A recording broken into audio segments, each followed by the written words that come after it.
What up, guys? How y'all doing? How was your Tuesday? Sorry, trying to set up my Bigo. Boop. There we go. Set my Bigo. Remember, it's a live podcast in my band, Seattle, Washington. Just finished DoorDashing. It was a good day, you know. I do Tuesday, Wednesday DoorDashing here in Seattle, and then I do Monday, Thursday, Saturday at the shop. It's like a tire shop. I used to work there many years ago. Back there again. I just told me, hey, like, I won't do automotive. Like, I'll do tires and, wheels and alignments and help the mechanics out. But, like, yes, I know I can make more money automotive, being a mechanic, but respect. I go, I don't want to deal with none of that stuff because something customers' vehicles, if someone else touched it, you go there and you remove something breaks, now you're liable and it slows you down. And I tell people, like, my little model, like, the less stress in your life, the better for yourself. Like, you can make more money, if it stress you, then what? You're mad, bitter, and hateful, and then you stress, whatever your job is stressing you, you bring all that toxicity back home, take it on your partner, your kids, and then claim higher source, really, make that shit make sense, So the less stress in life, the better for yourself. Be selfish in a positive manner. You'll have a better outcome, I promise you that, So that's why I go out for you guys, to tell stories, not for myself. I'm blessed. As one being in the universe, I'm fucking blessed. Like, all the shit I talk about on my tattoos, the clips that I play, like, that's the whole version of myself. I don't deal with toxicity. A zillion queens in the universe. Why would I deal with one? Respectfully. In my situation, like, potential to be a town, check out. See that door right there? For both of us, not just for me, for both of us, is there for both of us. I can leave, you can leave whenever I want to. That is our free one choice. Can you handle rejection? For everybody out there, that is like 95% of the universe, you can't have rejection. They don't know how to accept rejection. Like, okay, so they're leaving. Yeah, it sucks, right? But that is their free one choice. You got to figure out, okay, why did it fail? Why did this friendship fail? Why the relationship fail? The relationship, the job. You got to try to figure out best as possible. If not, then the victim mentality, everyone leaves me. Like, okay, if they do leave you, why? Is it you? Is it them? Remember, there's foreign people. Everyone's broken. We're all traumatized every which way. And if you believe somebody in the universe is going to come magic in your life to make your life better, potentially, in the beginning, and we all say the same shit in the beginning, friendships, especially relationships, if shit falls apart, okay, why did it fall apart? I don't know. You don't know. I promise you, if we break it down together, and we one time in your head, and you elaborate, you'll figure out what was failing. It just sucks when you don't realize it, or you start realizing it, like, we can't accept it, and it sucks, like, it's falling apart. Yeah, it is. And that's why the better for you as an individual, like, you don't stay for too long, If you stay for too long, and if you get set up, the worst addiction in the universe is traumas, the emotional, mental, spiritual traumas. You need your ex, you need your partner, like, you don't need people. The only being that needs people is who? Kids. I'm a single father, kids. My kids need me for now, because they're little kids, and they become teenagers, they become young adults. Eventually, like we did, we graduated the household to become an adult, and then they go into the matrix and try to survive this shit. Foreign people, it doesn't matter where you leave, where you move to. Like, yo, you bitched about your child trauma at home type of situation. Now you move to Pluto if you want to. That's cool, but then you gotta deal with fresh people and the idea that if you're a loving person, empathetic, compassionate person, that they match energy, quote unquote. But that's not factual, because remember this: you can verbalize boundaries, but to warn you, because people preach about boundaries on these platforms, therapists, counseling, all this good shit, right? But they don't elaborate. Like, no one else will respect your boundaries. If they don't, what are you choosing? What are you doing? Sit there and entertain, ask for validation, bicker and bullshit, waste your energy in a corny ass conversation, or be selfish in a positive manner. I preach about doors. The door's right there. What? You can leave whenever you want to. Deadass. All my one-on-ones in Seattle, I teach my kids. Shut up. So let's say scenario, I'm talking to you, but let's say scenario, I'm yelling at you, right? Or I'm bullying you. So deadass, I do it all the time to prove a point. Shut up. So talk to me. What? Talk to me.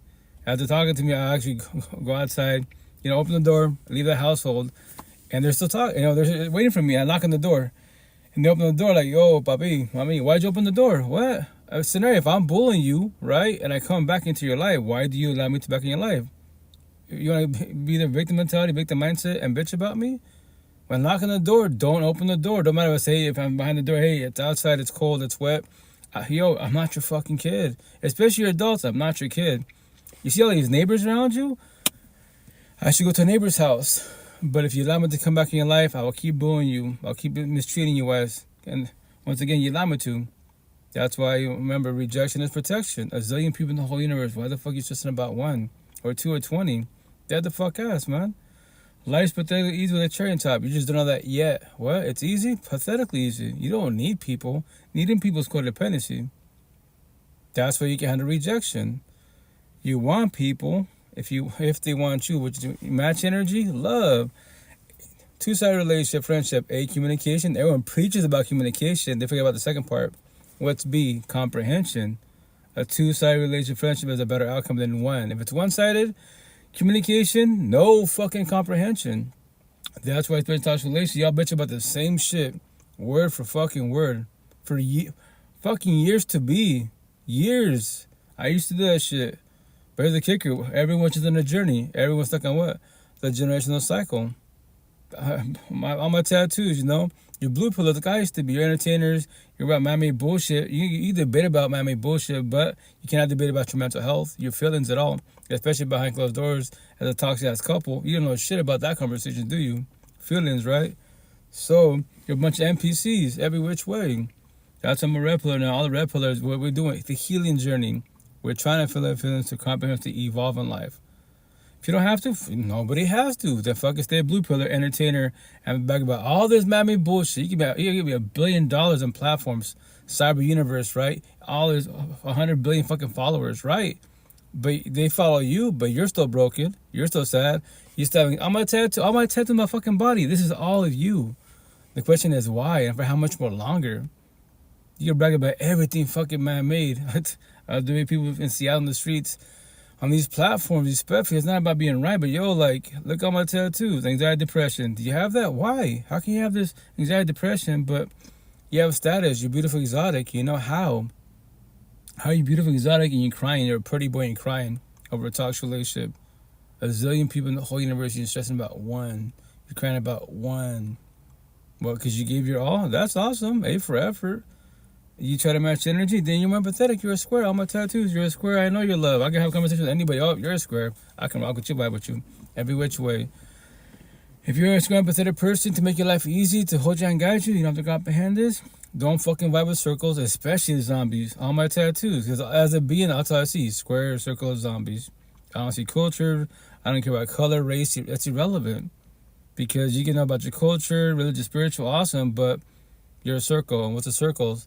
The bad boy, the bad girls, the fuck boy, the fuck girls, the bullies, the racists. And who are the zombies? The zombies are the addicts and addiction. All the zombies cannot say God nor love. If they ain't doing the healing journey, rehab, detox codependency, and what? Sobriety, then respect. They can't say God nor love respectfully. I tell them face to face of a situation like, what? How can you say that? How can you say you want a relationship if you don't have love your own self? Your God and your love is man-made bullshit. You're stuck in a physical trombone. Drugs I call pills, which I call the pill Skittles. Yeah, take your Skittles. Do what you gotta do to run from your feelings, all my tattoos. And when you sober up and you're a human for whatever time frame, what do you do with your feelings? Try to feel them or become numb. My face tattoos, right? And then be alone and then run from your feelings. Yeah, go get high, go get drunk, take your Skittles. Do it today. And here's the best part, my motto to everybody out there. Day by day in baby steps. If you didn't do good today, try tomorrow. Every day bugged down, everyone's got free one choice. All you religious people on board as a Catholic, like saved, yo, I'm gonna get time my back. Every day bugged down, we're all saved. You choose to become unsaved when you choose to be the bad boy, the bad girl, the fuck boy, the fuck girl, the bully, the racist, the zombie, the accident addiction. That is a premeditated choice, and that's what your free will and choice. What are you choosing? What are you doing? Well, you are not changing your choosing. So today, scenario. Today I wake the fuck. Well, tomorrow I wake up, right? You know what? Tonight I sleep. I love the universe, Mr. Positive, all that great jazz. Tomorrow when I wake up, you know what? Fuck the universe, fuck everybody, and I'll be a fuck boy. The third day I wake up, you know what? Fuck everybody, fuck these feelings, fuck these conversations, all my tattoos. Now I'm becoming a zombie. Yeah, an addict and addiction. What the fuck are you talking about? Life, the healing journey. Is that from a keyboard warrior? Bruh, let me see your profile pic. Especially from a boy. Oh yeah, all you keyboard warriors, y'all ain't shit, they're the fuck ass. No keyboard warrior in the universe teaching shit about life. All my tattoos. You can't see I got my hoodie on. In Seattle, once again, they don't see it now because it's chilly, willy type of situation, right? Because it's cold. But I work to see me in the streets. All you see is my face, my neck, and my hands. And you have a lot of tattoos in my head. I'm like, well, yeah, somewhat, but you haven't seen my arms or my chest, especially my back.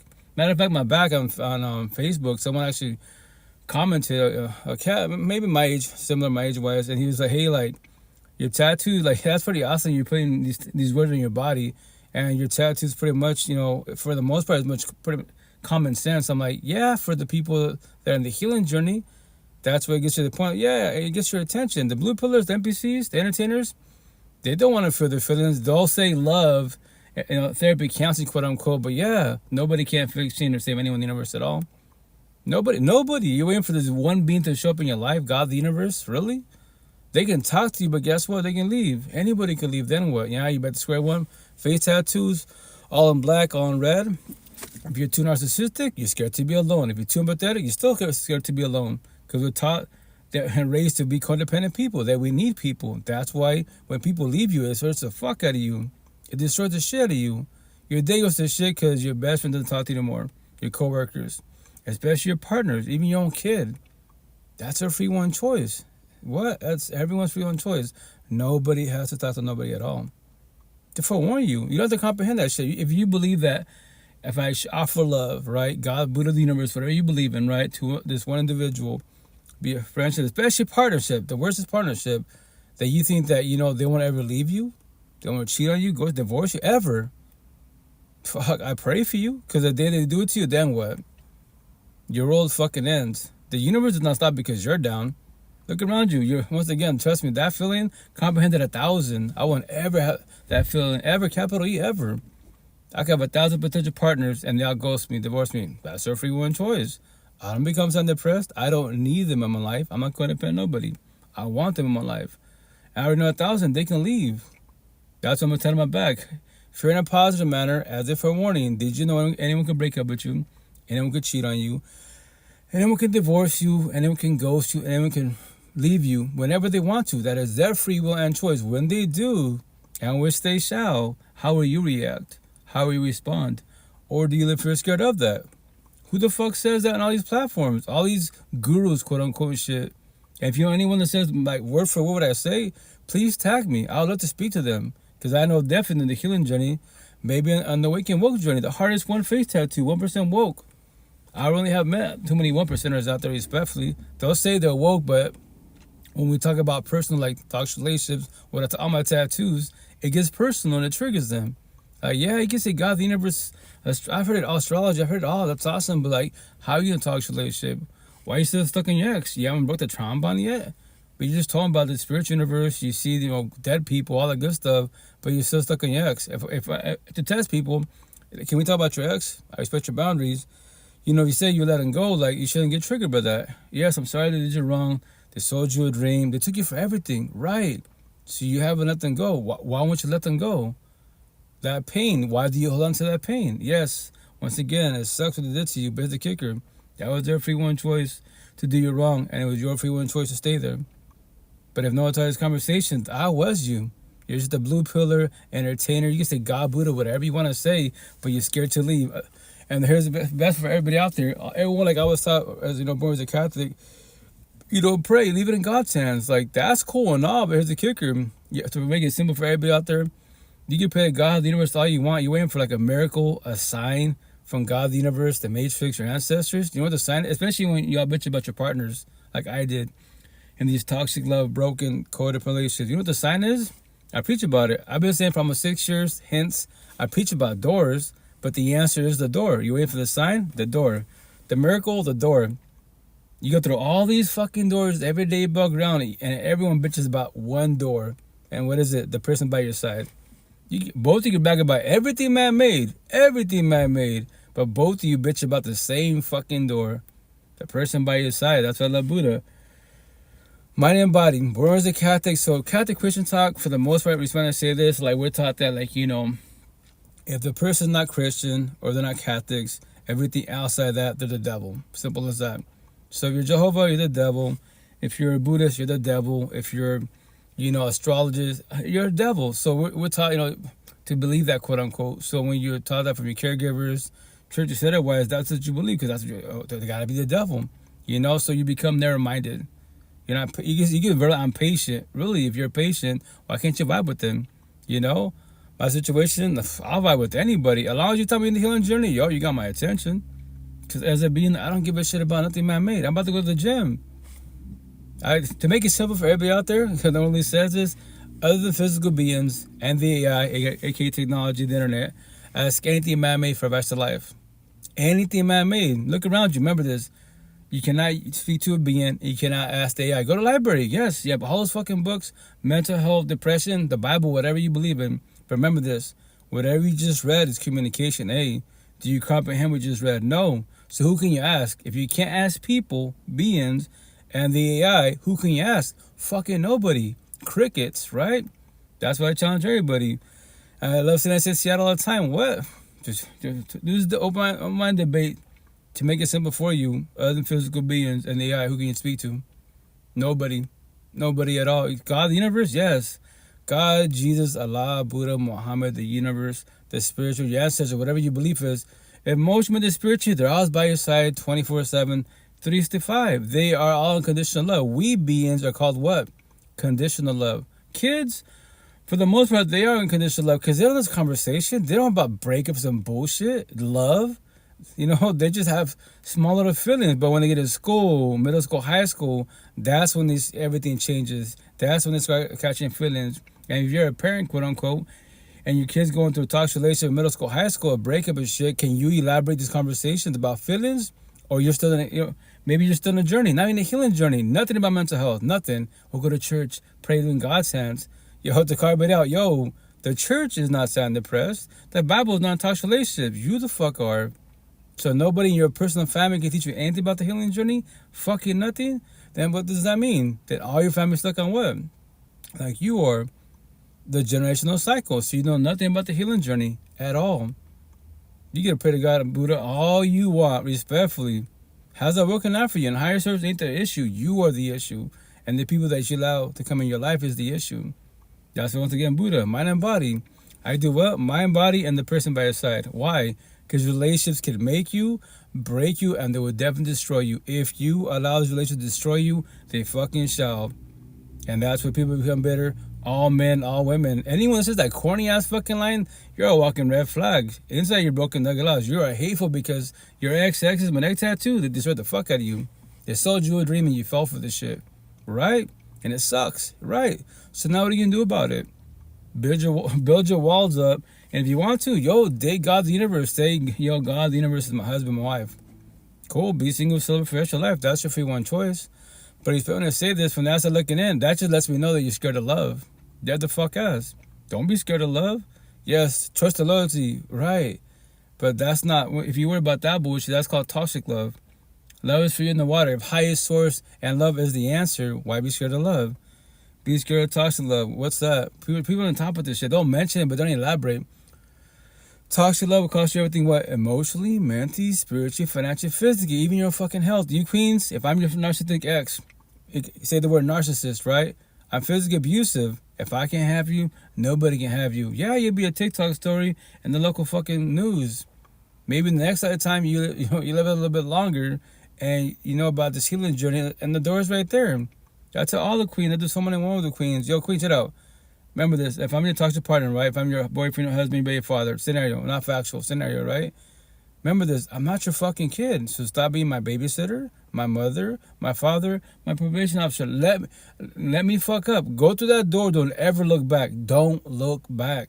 Whatever happens to me, I'm an adult. I'm somebody else's kid. Somebody in the universe will take care of me. Especially technology, dead the fuck ass. Break up with me, I destroy the fuck out of you. I can guess, I manipulate and tell sob stories on these platforms every which way. And from there, then what? Some queen is too empathetic. She believes she is the one, and she'll fall for my sob story, and she will take me in, and I will destroy her every which way. Everybody does that bullshit. We're all broken every which way. The victim mindset. Boo-hoo me. My ex destroyed me. Child, yeah. I get it. Comprehend it. Now, what will you do with your feelings?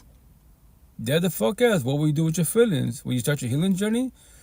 Highly recommend being alone. Fall back. Don't have no partners. I highly recommend having a real support team. If you don't have no one to have these conversations, yo, you got so much fucking resources. ChatGPT, C.AI, Google, YouTube, Spotify, deadass. Spotify is life, man. Whatever. If not, you know what? That's your free one choice. Any feelings you have, put the word in the search bar or ask a question. Why am I sad? Why am I depressed? Why did your relationship fail? What's a trauma bond? What's an addiction? There it is. Spotify has so many fucking platforms, so many podcasts are talking about this shit. And remember this, the cool thing is, you're hearing someone tell a story, either their personal stories, what they've been through, or the other type of situation. You don't have to comprehend shit. Nobody has to comprehend nobody at all. That is your free one choice. That's what I'm going to tattoo my back. Higher source and beings watch us what? Communication, we're all messengers. Nobody has to comprehend nobody at all. They can all call you crazy. That's your free one choice to call you that. I get called crazy all the time. I'm like, I'm crazy, but I'm blessed. You're sane and toxic love, broken, codependent. Here's the best part. You're fucking sane, but you're a zombie, a addict to addiction. And I'm crazy? Yo, everyone's gonna hit rock bottom. All of us will hit rock bottom. What's that? Child trauma, right? Bullying and bullshit, middle school, high school. And when you get in toxic relationships, you get destroyed every which way. The intent is not to hit rock bottom, become weak, and then become the zombie, the addict to addiction. I have compassion for them. I talk to a lot of them, but I don't feel sorry for them. Cause I respect, once again, I bully people in a positive manner. How's that? Yo, when I hear we saw the zombie telling the stories, what they've been through, I better check it out. Can I ask you a question? Remember this, I respect your boundaries. You don't have to elaborate. What's that? You have kids by chance? Like, nah, no kids at all that you know of? That I know of, no kids. Shut up. And I say respectfully, I'm going to bully in a positive manner. I'm a single father of 8 kids. I lost 2 families. Why am I not doing what you're doing? I should be sitting here with you and be a zombie. I should be drunk, high, taking my Skittles and shit every fucking day above ground. What you're doing, respectfully, you know. And if fucking 9 times out of 10, if some get triggered, some they don't have nothing to say. I go respectfully. That's my tattoos. What? I mean, show you. I put my hoodie off, whatever. You see that vertically? It says weak zombies as addiction. I comprehend what you're going through. I comprehend addiction 1,000. But here's the kicker. I haven't physical experience. I put very many years in myself. With my 8 kids, I prefer in all of them. Like, for one of them, check out. If any of you become a zombie, I'm just letting you know that I'm going to bully you in a positive manner. I'm going to tell the rest of your siblings, hey, check out. That's your brother. That's your sister.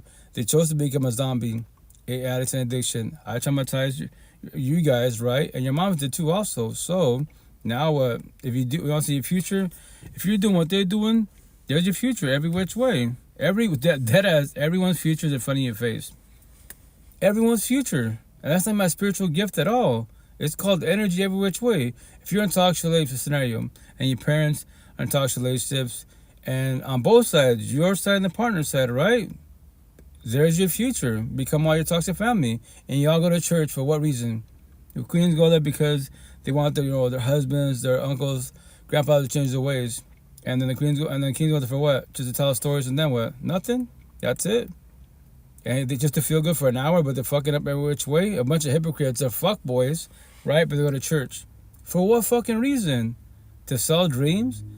And then, a small guilt type of situation? Why do you think these boys turn around and sit to these fuck boys and they get, what's the letter? How you doing, queen? Welcome to life. Whatchamacallit? How was your day? And from there, when they tell a story about the Bible, let's say the pastor knows that you're messing around. What's up, queen? How you doing? And they look at you. Why feel guilty? Especially when he keeps looking at you. Yeah, he's talking to you directly. And everyone, all eyes on you. Like, oh, what? So you're fucking around? Now that the church is gonna gossip, everyone's gonna gossip, right? In reality, everybody gossips. I can't sleep. Oh, snap. Insomnia? Yeah, response to that queen, hugs and prayers. I don't miss that. My situation, when I sleep, I die because, I worked on my mental health. I don't stress about nothing. $1, I'm assuming for kids. What's money, Yes, yeah. I'm asking if you remember, I respect your boundaries, but, do you know what's triggering your insomnia? Is it stress about what? Bills, life?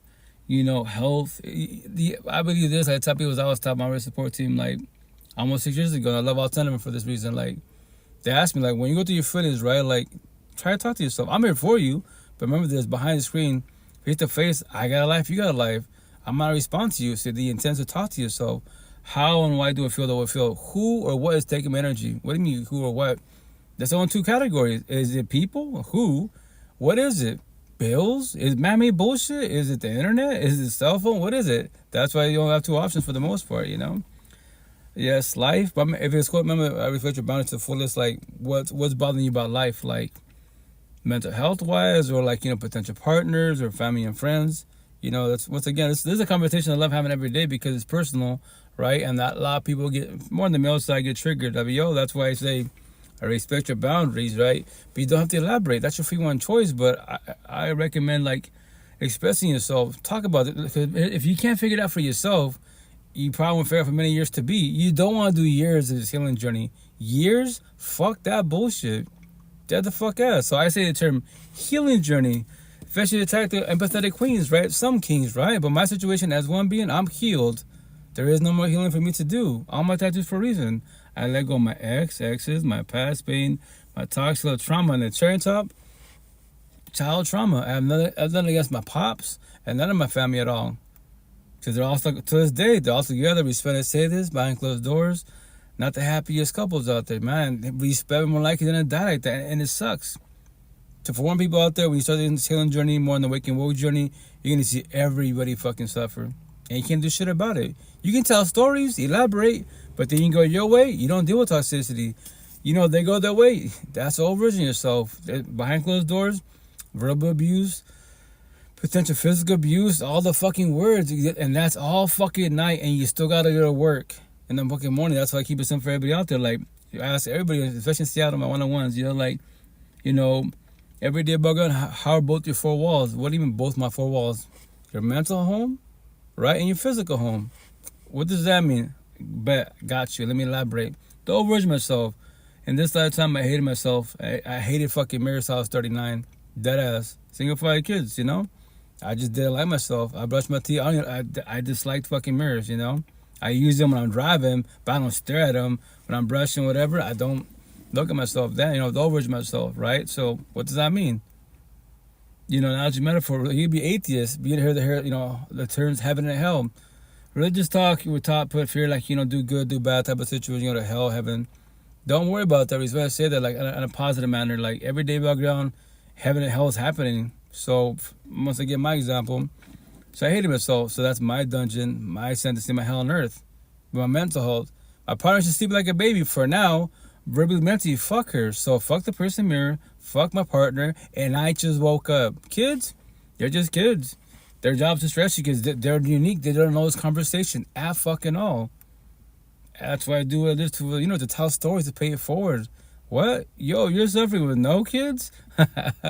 These fellas say this, man. Like, yo, what are you doing? You have kids and they have mental health issues. You traumatize the fuck out of them as a toxic couple. And then when your kids are in toxic relationships, can you tell them anything I'm just telling you? No, they have a lot of healing to do. Go to church. I love hearing that shit all the time. Like, yo, cool. Say that, bet. But just to let you know, to comprehend this, that church will ever have feelings for nobody. Nothing man-made has feelings other than physical beings. That's it, The kids go to it now. Oh, as far as church, that's cool. Once again, church is good. Once again, like nothing wrong with like where your belief is, but the problem is to remind you is the person by your side and the people you allow in your life. That's the problem. So once again, whatever you believe with, that's beautiful. If you're a square empathetic person, I'll rock with you all day, every day. I'll have a deep ass conversation with you. But when we go our separate ways, I don't have all this trauma, anxiety. What's that? Respectfully, like, what's toxic? I'm blunt. Once again, I'm not a virgin. I keep it 1,000. The only time I'm a partner to be a potential partner, because I'm single for almost like 4 years now, right? March would be 4 years. Which I'm gonna call it toxic in bed, TOS intercourse. That's when we become one. Whatever you into, that's when you talk about everything in which way. But toxic as a couple, fuck no. Toxic around my kids, no. Or let's say she has kids, no. Are you stuck in your exes? I'll be your associate, but your support team. If you're not too toxic, your environment, I'll even call you a friend. A girlfriend? Fuck no. I'll walk away, deadass. And here's the best part. My situation, potential to be, you don't believe me? I've been saying it for almost 6 years. Day one off the rip. There is no dates. We have an all-mind conversation about everything. I'll give you every scenario what you're about to get into. On top of that, tell the queens, go to my podcast, Coach You the podcast, Spotify, YouTube. You want to see the overage myself? almost 6 years ago, Meg, she's a narcissist. But my eyebrow, point the finger. Because I heard relationship fail. All this shit, yeah, the victim mentality. No accountability. That's once again the healing journey. It's all your energy in your ex. All your energy in your ex. Everyone does the same shit. We're all robotic. That's when you start doing the awakening journey. Less energy in your ex, more energy in the person mirror. Oh, you know what? We gave each other 7 years. There you go. Accountability. You try to figure out why it failed because you don't want to do this shit again. You know. What's up, Vanessa? Oh, nice to see you. Happy 26. What's up, Queen? Happy 26. How you doing? How's your body? How's your health? That's good to go to church. That children. Oh yeah, for sure. Once again, like church is beautiful. Buddha, whatever you believe in, your ancestors, whatever. Remember, behind the screen, we're all unique. Your caregivers, they raise you. They teach you their beliefs. So that's why I love TikTok. We are blessed with technology. That the fuck is. Without technology, how's this happening? I'm on 5 platforms, 5 cell phones, a live podcast. A lot of people don't do what I do. They can't do what I do because they can handle bullies, the cyber bullies. I love to bully bullies. Deadass. I match energy. I tell people all the time, yo, like for one, you're like, I'm just letting you know, like, if you can't handle words, please don't open your mouth. I will traumatize you. And the worst part, if I'm a nobody to you, how can I hurt your feelings? I don't know you. To cry me the fuck out. If a nobody can hurt you, a nobody, face to face, especially behind the screen, you have a lot of healing to do. A lot of healing to do.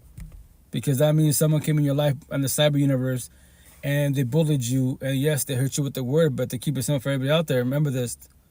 No petty little word in the universe has feelings at all. What? It has no feelings at all. The word feelings does not have feelings. Sad won't feel sad. Breakups do not word breakup, and so on and so on. To trigger people like I used to be, we weak beings are the ones that we give these words power and weight. We give it life and energy to the fullest. And to keep it simple for you guys, behind the screen, whatever word triggers you, you know why? Because you have many owners of that word or that phrase. You're stupid. So who told you you're stupid? Did your father tell you you're stupid? Your brother tell you you're stupid? Your ex, the bully, the racist. Yeah, that's why that phrase triggers you. Because every time you hear you're stupid in your head for a millisecond, you think all these physical beings, they called you that. Yeah, so that's why I pay it forward. I used to be you. Used to, past tense. As one being, I don't give a shit about words because no word has no power, no weight. I match energy. I do reverse psychology. If it triggers you, I just did my job. Yo, I bully bullies to the fullest. Every which way because the person you're bullying is the old version of myself. They're too pathetic. They're too nice. They're too gullible. They're called people pleasers. They feel it's wrong to sin to match energy. We're taught that. Yo, like, I talk to a lot of therapist counselors that be narcissistic. It's called healthy narcissism.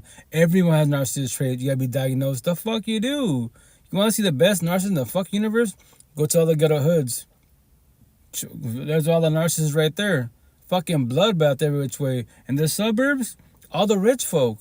People that have power and weight. A man-made title. I'm a fucking police officer. I'm a doctor. A judge. Yeah. And that category, they become God. Because they're believed, quote unquote. They can say God all the fuck you want. Like, bro, God won't be a bully. So why you being a bully? Because that's your free one choice.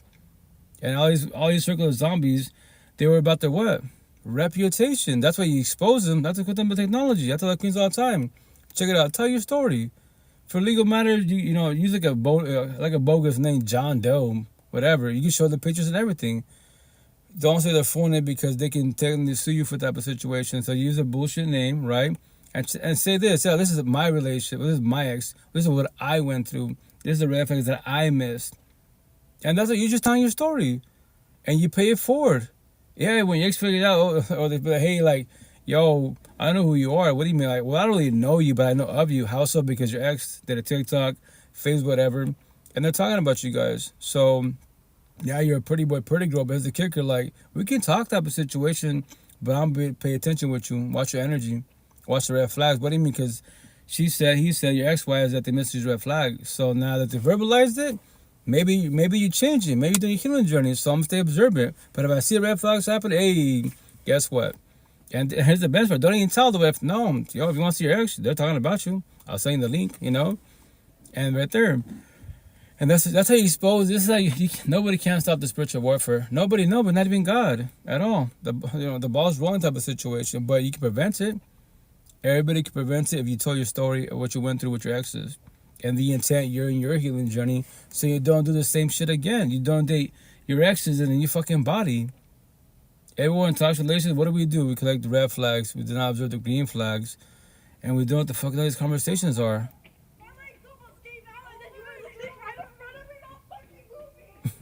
Sorry, I'm at the gym. The young queens, gym therapy. That's good. Once again, gym therapy is awesome. My mom said, everybody out there, you gotta take care of your body. Your body takes care of you, which is phenomenal. But man, you could be a gym rat, physically fit.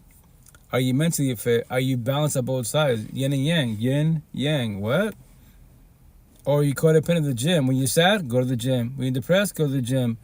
Whatever the fuck you going through, go to the gym. Welcome to codependency. It's an addiction. Yeah.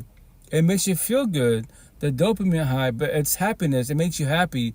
Like X says, recipes, tentación. Once again, I think pretty soon, I think next couple of days is his birthday, right? It's been 7 years since this past. So as a being, I carry his legacy. Because he was 20, the tree of life, his tattoo, and I put 20 on the side. If you're 20 years old younger, I challenge you in a positive manner. Teach me something about the healing journey. Don't bring higher swords. I got 44, I'm not 44, but I got 24 years on you. I've heard everything out there, trust me, respectfully, If you're in a healing journey, that's a positive, you got my attention. So who taught you about the healing journey? Who taught you that phrase? You're doing good. There's only one person I met so far, one. A zillion people I've been speaking to, all these platforms, cyber universe, physical people in Seattle. Seattle's like taste the rainbow, all those cultures, beautiful, empathetic queens, awesome ass energy, right? But they're still trying to figure out life. And he's doing hella good. I met him on Beagle, I think 3.5 years ago. And I didn't even know that. For like maybe half a year, I thought I was talking to two people. A young cat on Beagle, which it was him. And then on IG, Instagram. And then we're talking Instagram, because I do Beagle, but respectfully, it's too toxic. And it is. Beagle, respectfully, out of all these apps, too fucking toxic. You have people begging for fucking beans, which is basically money. And then from there, any queen jumps in anyone's live session, right? All these boys turn around and sit there when I claim them. They love bomb gifts. It's fucking drama. Like, it's the most fucking toxic I've ever been on. But once again, me, I go on these platforms just to go live, and that's it. I don't give a shit about the platforms at all. I'm not codependent one platform, because if I get banned or suspended on one platform, there's a zillion platforms out there. Do not be codependent at one platform, So we talked up a situation. I was telling him, hey, I speak to the young cat in Beagle. He's like, oh, what's his name? What's he go by? And I looked it up. He's all, that's me. What do you mean? That's me. Oh, shit. All this time I was on two people. Like, no, that's me. I've been knowing you. I met you on Beagle at 17 and a half. He just turned 20 this year, So he's like, his parents taught him. His grandma taught him. I go, King, you're doing fucking phenomenal. You're beating me. You fucking speak hella fucking good. Spiritual religious, you're a beast of what you're doing. But for one, once again, I'm also for one every time I speak to you. Be careful with the person by your side. What? Relations can make you, break you, and that will definitely destroy you. Because after that, you get in toxic relationships. Whatever you believe in, respectfully, it doesn't matter. Because you believe in God, and now you're in a toxic relationship, and the person that you love doesn't love you back. They verbalize, I love you, but they're mostly cheating. Emotionally, spiritually abusive. They're fuckboy fuckgirls. They're fucking physically whooping your ass. Yeah, and you question God, yo, God, what's up with you? Like, yo, respectfully, when at church, my ancestors, love, match energy, all that good shit. Why the fuck am I doing with them? Like patience and virtue. You can say that, but I preach about doors. It's like the door's right there. But yes, if you're stuck on the worst addiction, emotional and spiritual trauma bond. Yes, because you need them in your life. You pray about how to manifest that one day, especially queens, that one day God, Jesus, Allah, Buddha, Muhammad, the universe, the spiritual, your ancestors, magically will wake him up, and he will love you like you love him. Your queens, I see these zillions of you, that one day what will happen? Today? Tomorrow? 2027? 2029? 2050? Finally he changes fucking ways, and now he does love you, but what'd you go through? 20 years down the road, how many baby moms does he have now? How many times has he fucking left? How many times have you cheated? And now he loves you, and you're still by his side? Fuck all that bullshit. That's your free one choice. I don't recommend it. And don't worry, I was you. As one being, I make it sound so fucking easy, because I did my healing journey. Healed now. I don't need a partner. I don't need people. I want them if they want to either. We match energy. Love, respect. A and B. Communication, comprehension about everything. Best as possible. We don't take energy. If you take energy, it's toxic love. It's over. That's why everything starts with love. Even if they're a narcissist, sociopath, psychopaths, I hope you're doing well, so well. Oh, thank you, Vanessa. Thank you, Queen. I'm doing good on the overall. The only thing, my situation, like the financial issue, like I'm trying to be financially stable. So, in this man-made bullshit world, respect when I say this, like I preach about environments. That's why the intent to about which I do adapt to my environments. As I was taught, like used to watching, there is work, but not for me because my tattoos. Because my tattoos on the devil type of situation, So, what's up, number one? How you doing? Welcome to live.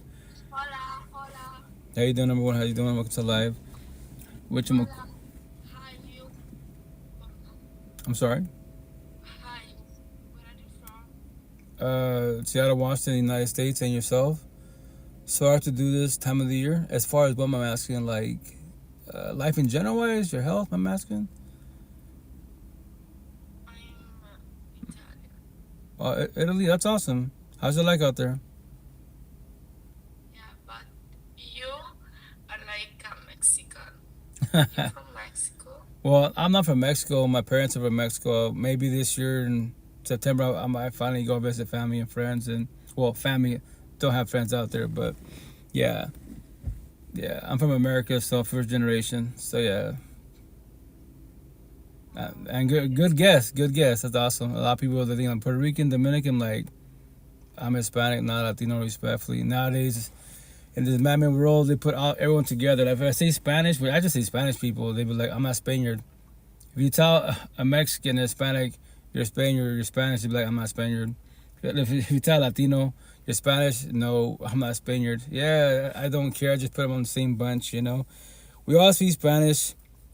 We use the same words, but different dialect, different meaning. Cool. That's the reason why you have language barriers and bullshit. But once again, as a being, respect you, I don't care about my main things, Income, money, etc. Oh yeah, the man-made dollar in this man-made world. Guess what? We gotta have a man-made dollar, but just don't let that dollar become your god, your universe type of situation. That's how I'm gonna tell my back. Like to trigger people. That corny ass conversation. What do you bring to the table? I'm gonna trigger everybody. 95% of the universe. How so? It's gonna say other than your body, your beauty, your looks, your lust, your job, your money, your car, your home, and mammy BS, aka bullshit. What do you bring to the table? I just strip all the universes from all the universes. What are you gonna do? My body, you can't bring your body. My looks, you can't bring your looks. My car, you can't bring what? Then what can you bring? You have nothing. Respectfully, you're just in a journey. You're not on a healing journey. You don't know this conversation at all. Cause I just stripped everything man made from you.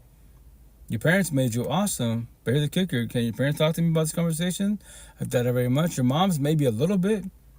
She's more empathetic, more likely. I'm not saying the word all. A lot of queens, for the most part, are more empathetic. A lot of us boys, narcissistic boys, we know nothing about the healing journey.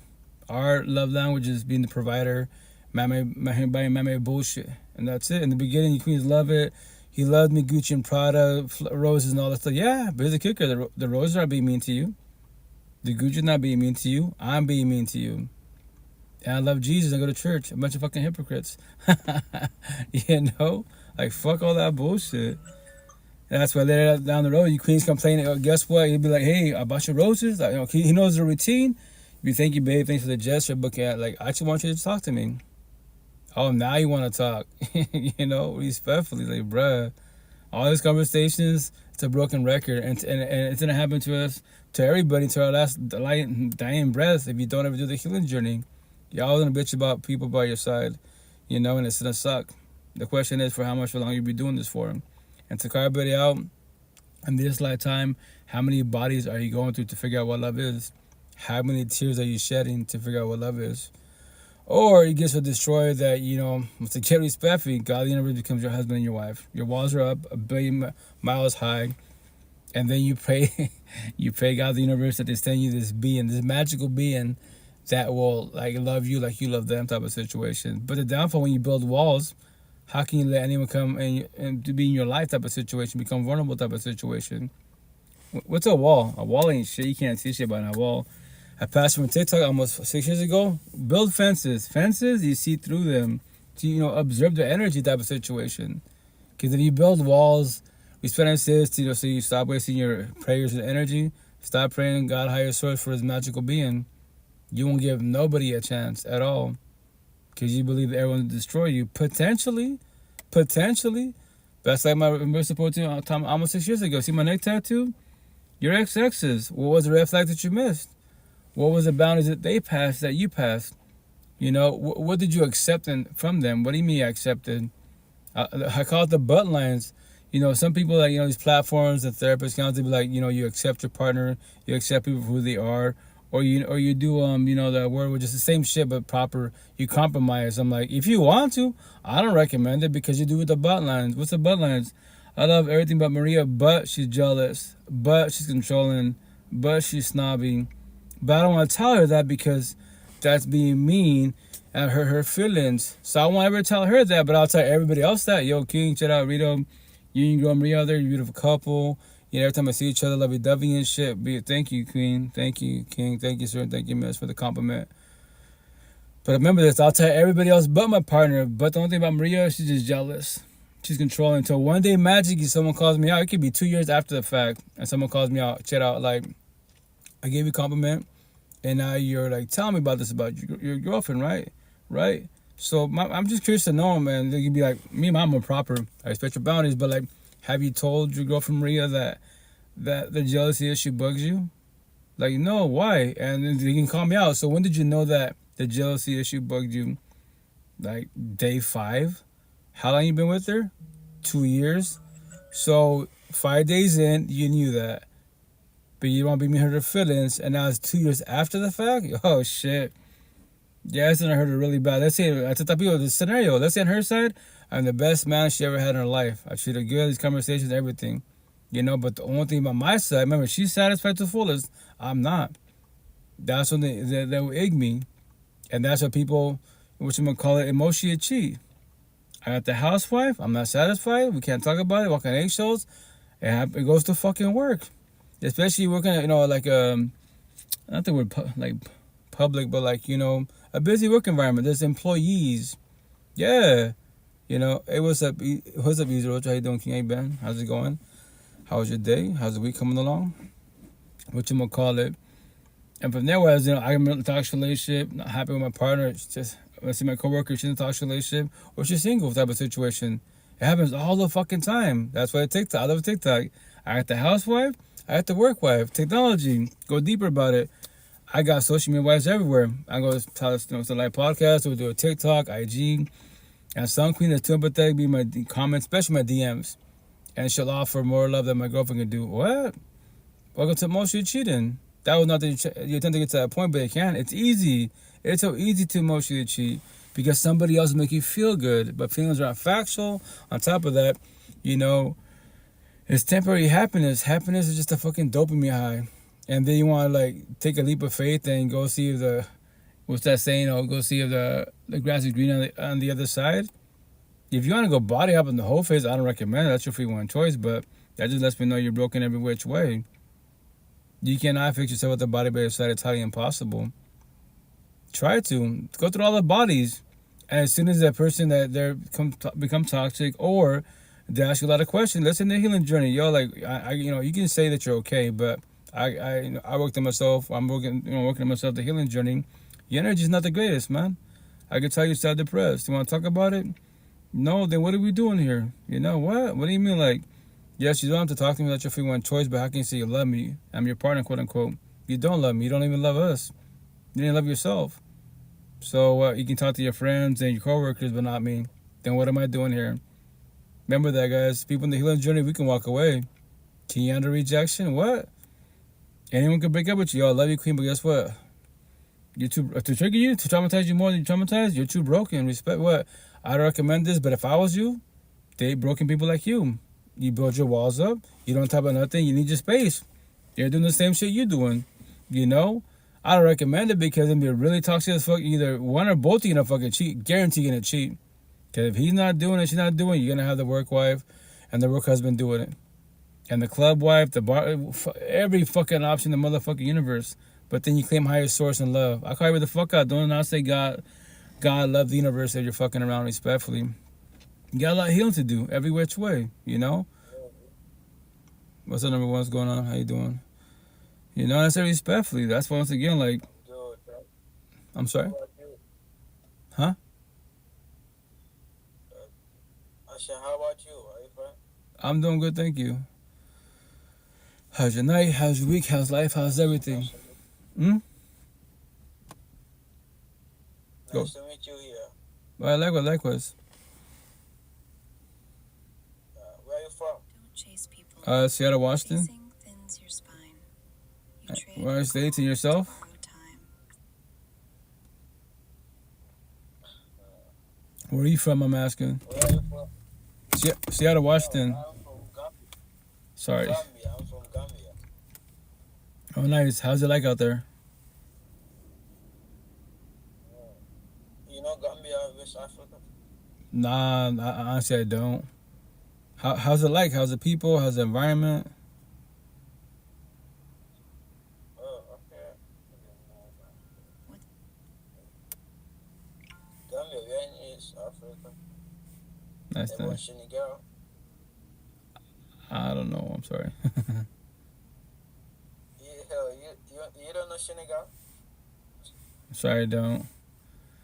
Respectfully say this, like, when there's language barriers, like, basic talk is cool, I guess, but it's gonna be bare minimal conversations. Hi, how you doing? Where you from?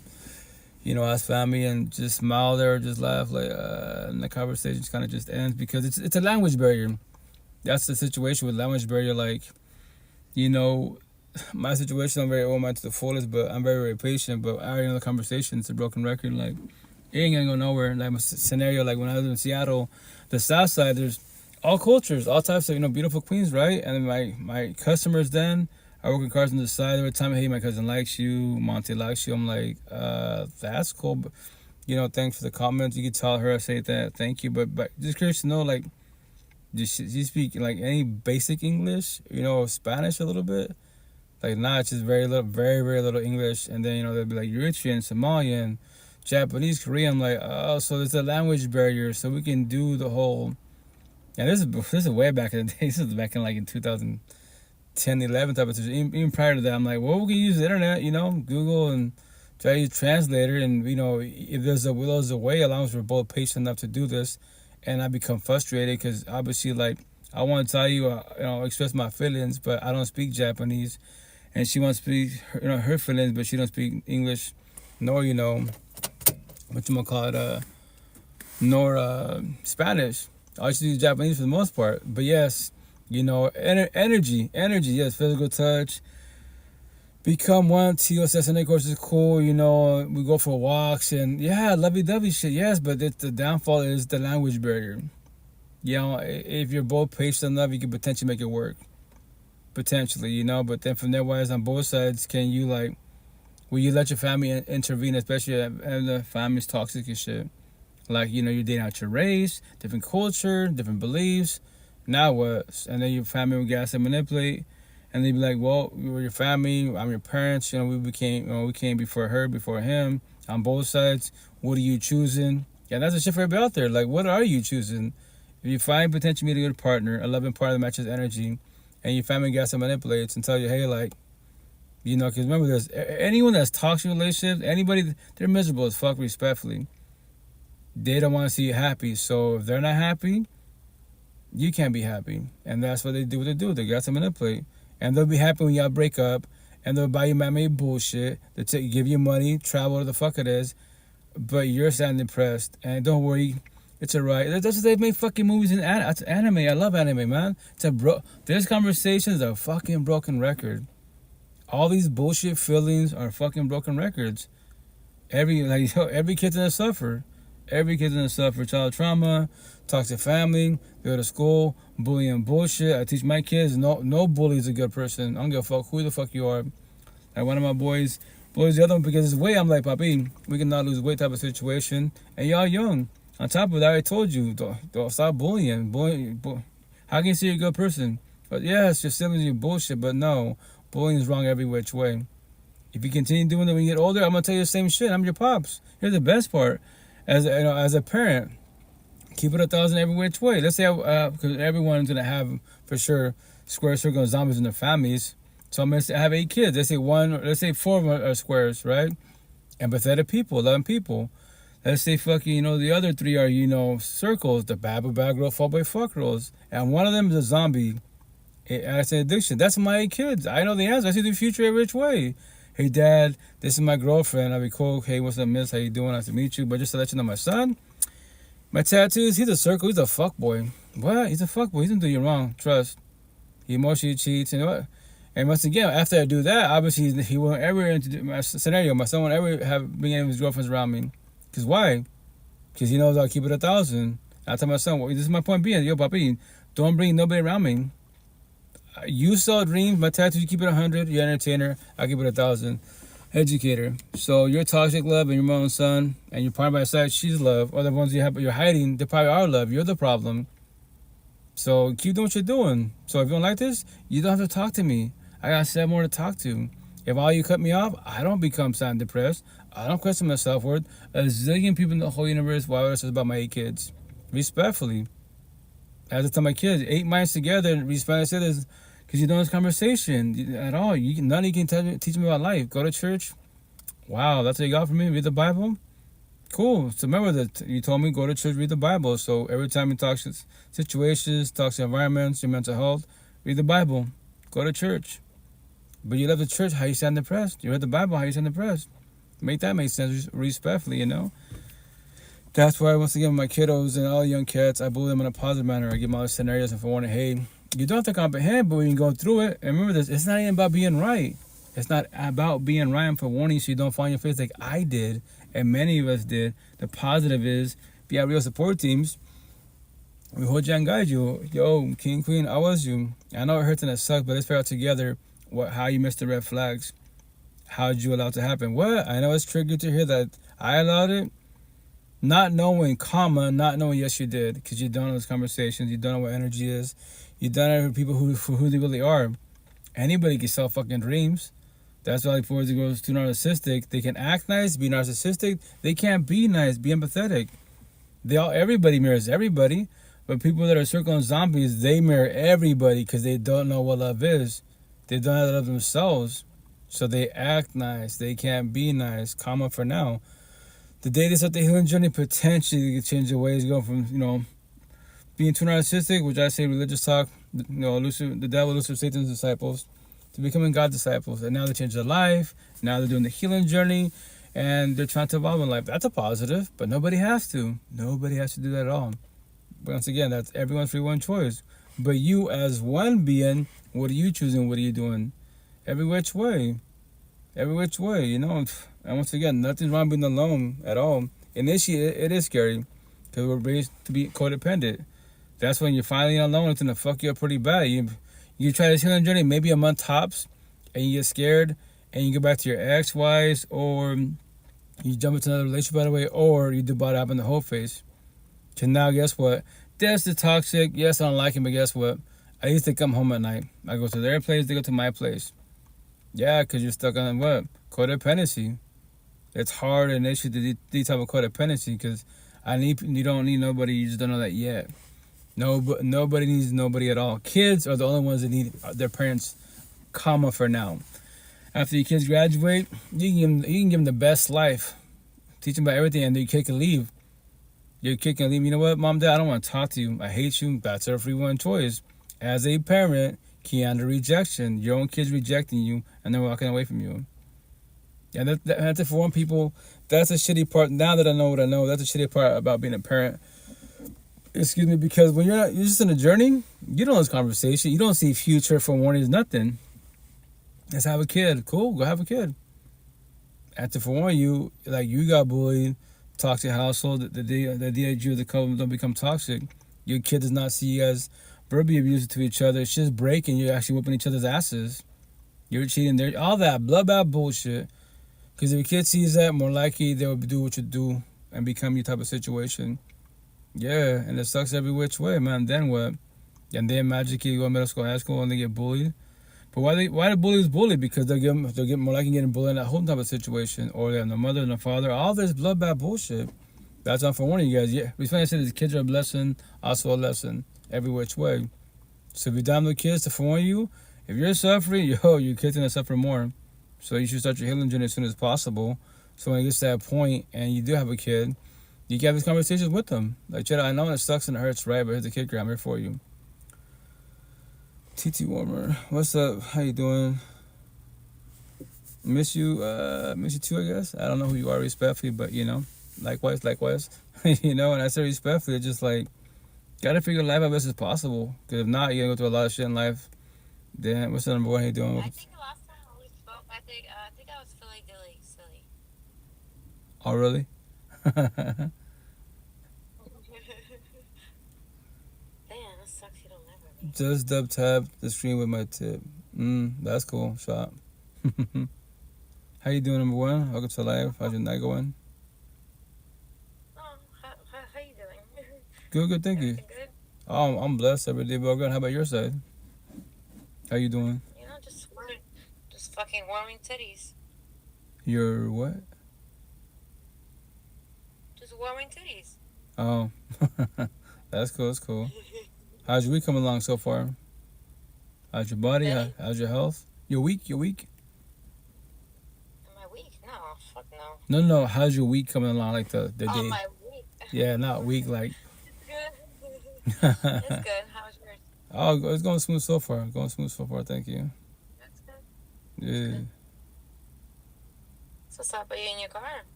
Yeah. It's a live podcast. I'll show you. Give it to her. So TikTok, Yeah, I know. Twitch, all that good I already stuff. see it. Okay, you know what's going on I know. there. I see it. you know what's going on then. Yeah, I just spent fucking 3 hours with your ass. Oh. So yes, I remember. okay. Yeah, well, this is I do the same thing. Like not every night, but I'm trying to do just doing like Monday was in the Fridays, and just to pay it forward. That's how I'm doing. Like telling stories, the same routine. I'll do to my last day in breath because like Shit. to learn the hard way sucks. Like that ass. To learn the hard way, I have no real support teams, no one to elaborate these conversations. It sucks, man, because like wing life and still go to work and have kids, whatever, but you still don't know what to do with these feelings, And that's the shitty part for everybody out there, to form people. And like it's like, it sucks, man. It sucks, but that's why I pay it forward. I tell everybody out there, as I was taught, if you're doing the healing journey, when you're ready to pay it forward, go live, do a podcast. Just no one's got to comprehend you, but all it takes one person to make comrades questions for our conversation. Like, why do you say that? Why do you believe that? And you can elaborate. And remember this, to form people, nobody else to comprehend you at all. It's gonna suck. Once again, trust. When you start doing this healing journey, more in the waking woke journey, you see a lot of people suffer. And they're gonna go fall on their face really fucking hard. And they're gonna stay there for too long, but just don't give up on them. Because that person, and not just metaphor, therapy, counseling talk, that's your inner child. That's all version of yourself. Every physical being, like all your emotions, go to the big cities, man. Go to McDonald's or whatever. Anything that's like heavy being traffic, and look at people's facial expressions, the energy. That one's sad and depressed, one's bitter, hateful, one's lost. That's all your emotions, like physically in front of your face. And they don't know what to do with these feelings. 95% of the universe, like my tattoo, you can't see it up here. Like I was, 95% of the universe, you're broken, codependent, you're scared to be alone, abandonment issues. You are looking for love and happiness in people and man-made BS. All you are doing is by abandoning your customers, your mansion. And if that part is, your head, the answer to life is a person in the mirror. All you ever needed was you. I believe it has the end at the end. If it doesn't, if there's room, I'll add the end. What do you mean? It's you. It's not nobody else. If you're waiting for God, Jesus, the universe to send you a physical being to be by your side, potentially in come in your life, God forbid they pass away, that's a grieving journey. But remember this, they're physically not here no more. Their worst grieving journey is the person's still physically here and they are not by your side. Now you're overstressing about a person's not physically by your side anymore, knowing that they're still alive. And they can block you on any platform. That's their free will choice. Can you handle the rejection part, For everybody out there, if not, then you have a lot of healing to do respectfully. And it's a shitty part. That's, once again, it's a live podcast. I tell stories to pay forward a broken record every which way. So I love these conversations. I won't ever get bored of this conversation because I'll throw in your face, billion positive, man. Yo, King Queen, I'm not going through what you're going through. Capital E.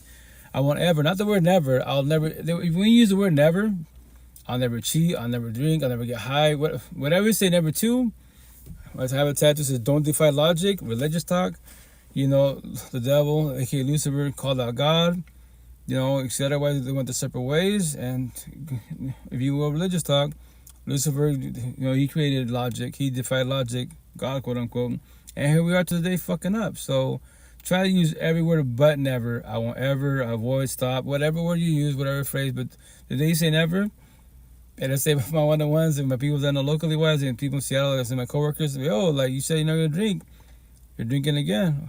You don't defy logic. Say I won't ever, I won't, I'll stop that. You'll try. That's a positive. That's a better outcome. And it's not even about being right. As a being, almost 6 years ago, I was fucking dissecting the universe best as possible. All these phrases, all these beliefs, all these sayings, are they factual? You know? And from there, was I just pay it forward. I just tell stories once again. You know, I just don't want you to suffer for too long because, you know, how in this lifetime, once again, how many tears are you shedding to figure out what love is, man? That is. How many bodies are you going through to figure out what love is? And once again, if people tell me all the time, especially in Seattle, yo, want your all these tattoos on you, why don't you write a book? If I was to write a book, would anyone buy it? That is very much respectfully. So, as a one being, why would I write a book for? But my book is, once again, it's tied to my body for a reason, but it's very simple. If I was to write a book, deadass, if I was to write a book, it'd just be one fucking phrase, which is tied to my body already. And I've verbalized it every day above ground. The answer to life is the person in the mirror. All you ever needed was you. The end. There's my book. That's everyone's book. You just don't know that yet. What? It's you. It's not nobody else. In the beginning, yes, your parents, but here's the kicker. Your parents divorce, separate. Your father can walk away whenever he wants to. Now what? Now you're fatherless. Now you're motherless. Now yes, now you're orphan. Yeah, and you're looking for love and happiness in people. And maybe us, yeah. How was you? Not the orphan part, but yes, I know that feeling. Yes, and people make you feel good and you feel happy for how long? A day, a week, a month, a year, 5 years? And now you're having problems, it's just falling apart? Now what? Yeah, now you're scared. Or you accept it. Well, one day it'll get better. My first baby mom, just spent nothing against her. 12 years too fucking long. 3 daughters deep. As all single parents say, and parents in general, the benefit, the positive was the kids. Right. It's sad but true. Oh, exactly. No, it's very Queen's very factual. That's why, that's once again I pay it forward. Every kid deserves to have their parents together. You know, on these platforms, there'll be counseling, statistical bullshit, man-made statistics. They'll be like a 2-parent house is better than one. That is factual, but to foreign people, if it's a 2-sided relationship, A, communication, B, comprehension on both sides as a couple. On the overall, no one's perfect. We do have our flaws. You can potentially bump heads, but you don't push each other away. You don't build walls up. You know emotional cheating. All this blah bullshit, you know. If it's not healthy, that's what it's called co-parenting. Yes, in the beginning, easier said than done. If you have no real support teams, go to church, pray. Yes, go to church, but you hate your fucking ex. You love your kids, but you hate your ex. How's that working out for you? But you believe in God, Buddha, the universe. A bunch of fucking hypocrites, man, every which way. So that's why if you and your ex are bumping heads and all this blah bullshit, so you don't traumatize the kids too much. Traumatize the kids too much. What you gonna call it? Yeah, courts, parallel parenting. I don't gotta deal with her. She gotta deal with you. But guess what happens? I can see the kids here, and whatever the situation is, or it can trigger him or her. Fuck him. Fuck the kids. I'm out. All my tattoos, like everybody up. But if you're a deadbeat mother, deadbeat father, don't say God, don't say love, respectfully. Kids will be happier coming from a broken home than living in one. 1,000, very factual. It's like an oxymoron. What? So it's an oxymoron. It is very factual. If your parents are toxic, it's better just squash it, divorce, separate, try to do co-parenting, courts, parenting. But once again, when you get to that point, to for your kids watching this, hearing this, you might only have a mother and father, more on the mother's side, and your mom becomes mother and father. She'd be stressing, and she might do reactive abuse, potentially my neck tattoo, and she would take her anger issues on you. That's not her intent because she has no real support teams, healing journeys, conversations. That was not her intent. It's not easy being a kid. It is not easy being a parent. Family and bullshit. Trust. We're not taught this shit. Trust. If we were taught all the shit I talk about my tattoos in kindergarten, middle school, high school, I promise you, $1 billion I don't have, $1 trillion I don't have, that generation have a better outcome because they know what red flags are, boundaries, you know, compare presence to past and exes. Fuck yeah, like, yo, yeah, king, queen, you're coming beautiful, but inside you're broken, lucky, lost. I don't deal with circles of zombies. What? I don't deal with bad boy, bad girl, fall boy, fuck girls, bullies, racists, and you zombies. You're an addict and addiction. You're a pothead, you know, alcoholic. No.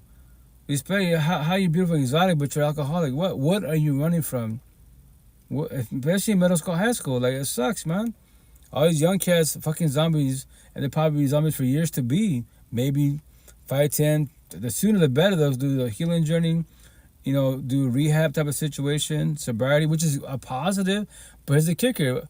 Remember that when it comes to zombies and shit, addiction, no personal experience. My situation, the only time I drink is to get my tattoos. Because my body's fucking weak and it hurts like a motherfucker. I dislike the fucking pain.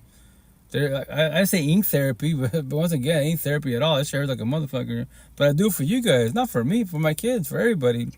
Every word in my body will trigger 95% of the universe, especially more on the men's side. From there was, the words in my body, the phrases trigger you. I did my job. That's my gift. I just pay it forward. That's my job to trigger you. But why do you want to trigger people? Because they're called feelings. That's why they're called feelings. But the best part to trigger people, when we're even deeper about it, the word feelings won't ever have feelings at all. What? The word feelings does not wake up and say, you know what? I got anxiety, depression, paranoia, PTSD, suicidal thoughts, low self-esteem, anger issues. The word feelings does not worry about their exes, past pain, toxic love, trauma, no child trauma. The healing journey. No word to trigger people, no petty little words about nothing man-made. At all. Who says that? If you find out anyone on this platform, please tag me. And I would love to speak to other beings in the Waking Woke journey. There's not many of us out there. I wish there was more of us out there, but there's not. There's a lot of people in the healing journey. Hell, a zillion of people in the healing journey, especially in the Queen side. Some on the awakening journey, less energy in their ex, more energy in themselves. Now they're co-parenting. Now they're trying to let them go, which is a positive.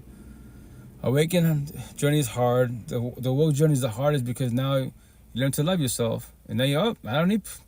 They can leave. They can leave. You don't question your self-worth. You become something depressed. You don't live in fear. You're scared. Like my last relationship, a beautiful breakup. I don't think the Queen of Seattle, they'd be like, I've heard of I've had healthy breakups, good breakups. But when we say beautiful, why? I've never heard no one in my life say, the relationship, the last relationship, the breakup was a beautiful breakup. But what was beautiful about it? Because I saw the red flags. What do you mean you saw all the red flags? Remember this, black and white. Love is consistent. It's straight as a fucking arrow. Now, toxic love, that's inconsistent. If you know your partner, if you know them, quote unquote, less texting, energy shifting. That's toxic love. Less calling, yes. It's falling apart.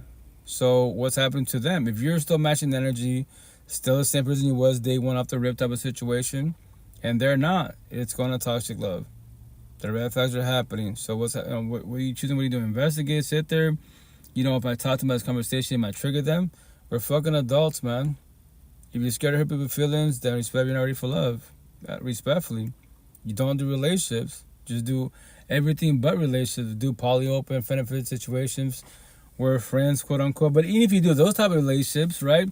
Can you control and protect your energy? A lot of people try to do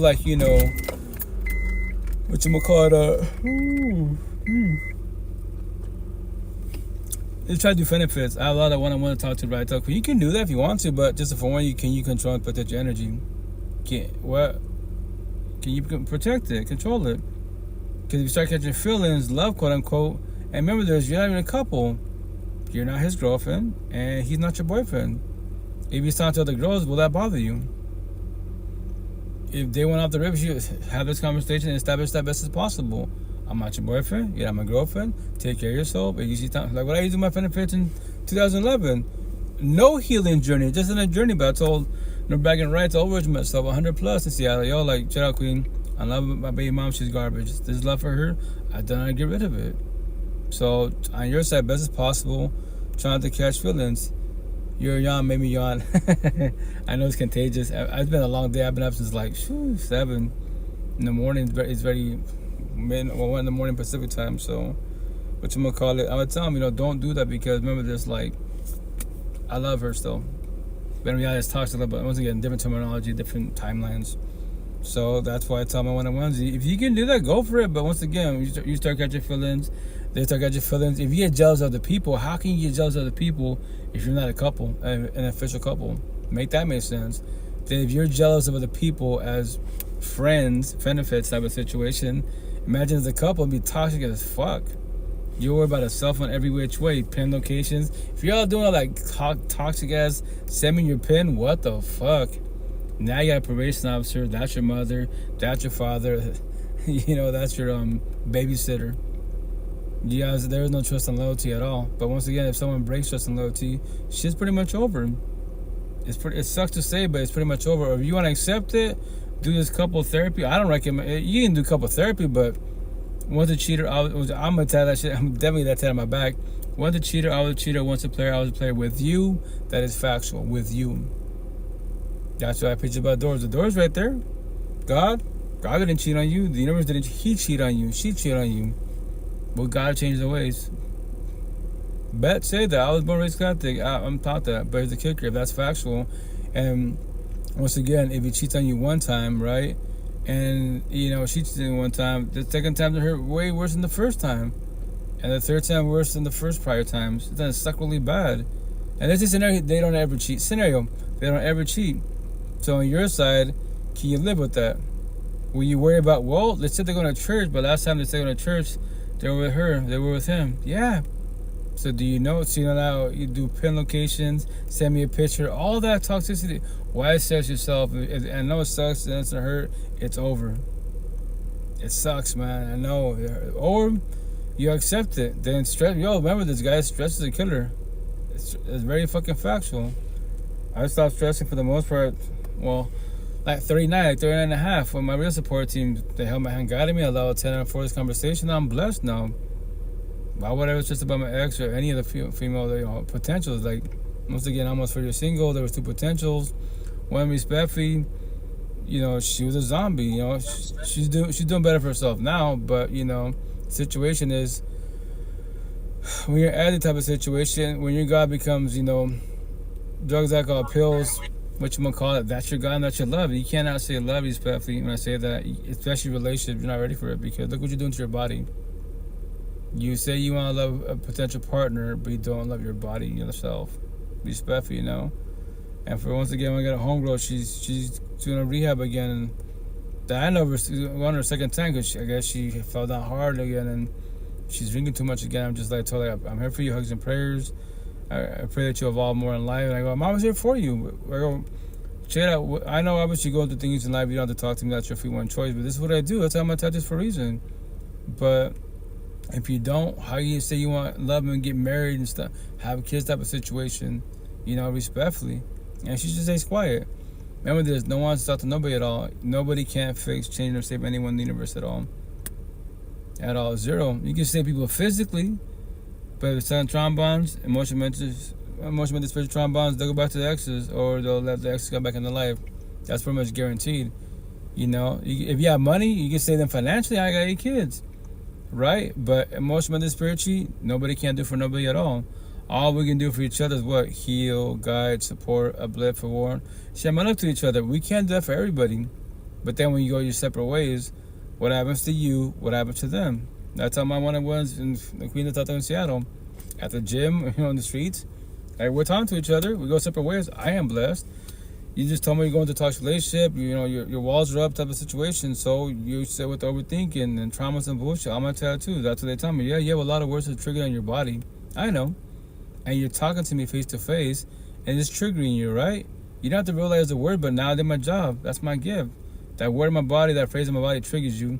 What will you do with those feelings? How you evolve so you don't have this word or phrase to trigger you ever again? Why don't you let it go? What?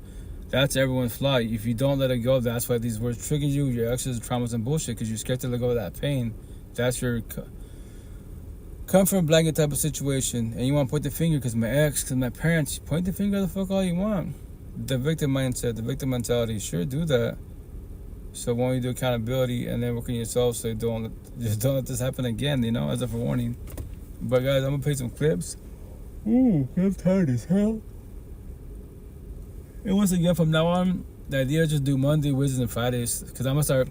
I've been saying this for almost 6 years, right? I've been pushing content here and there. But how can you say, like, I tell people, like, I verbalize it. I go, it'd be nice to get paid for what I do. Dead the fuck ass. Like, if I want to become viral on these platforms, I go do Blue Book conversations and become viral. And I can't even put in the bio. Check out. I'm going to talk about, right, Vanessa? Whatchamacallit? The Sandman's talking to me. But whatchamacallit, I'll put in my bio, check it out. I'm going to trigger everybody and talk about Blue Book conversations. And what's that? Man versus woman, black versus white. How value men? What do you bring? All the corny ass conversations, political bullshit. I don't give a shit about that. But I know if I talk about that in the comments, in the boxes, you'll be at each other's fucking throats. It's funny how people there's such hypocrites, right? Every which way. You go to the bio, God, Buddha, the universe, but then you go back to the live session. They're in the box talking shit to each other. Emotional and spiritual abuse to each other. The verbal threats, physical threats, all this corny shit in the comments at each other's throats. I can't be the fuck out. That's your profile, quote unquote. It shows you have a family. Go to church, Buddha, the universe. But look what you're saying to the person behind the screen. Verbal threats, all this bullshit, whoop somebody's ass, roll up to that situation. Like, really? You have a lot of healing to do. Don't say God, don't say, who the fuck are you? Who am I? 1% woke, we're the referee judges of all the universes. That's who I am. I just judged you. Everybody judges everybody. Judging people's communication. Now sit there and study, observe them to comprehend them for who they really are. Are they squares, circles, zombies? As one being, that's all I see. Squares, circles, zombies. No matter who you are, what you claim to be, whatever category you want, and whatever you believe you are as a being. You can say you're trans, call yourself that's cool, but your energy is garbage. What? You can modify the vessel, the avatar all you want, but your energy is garbage. I don't have to know you as a physical being. I know energy. Everyone's robotic, literally. Respectfully. But let me play some clips, guys, before I get going. Oh shit, I'm tired. I still have to work out. Next time I gotta work out earlier.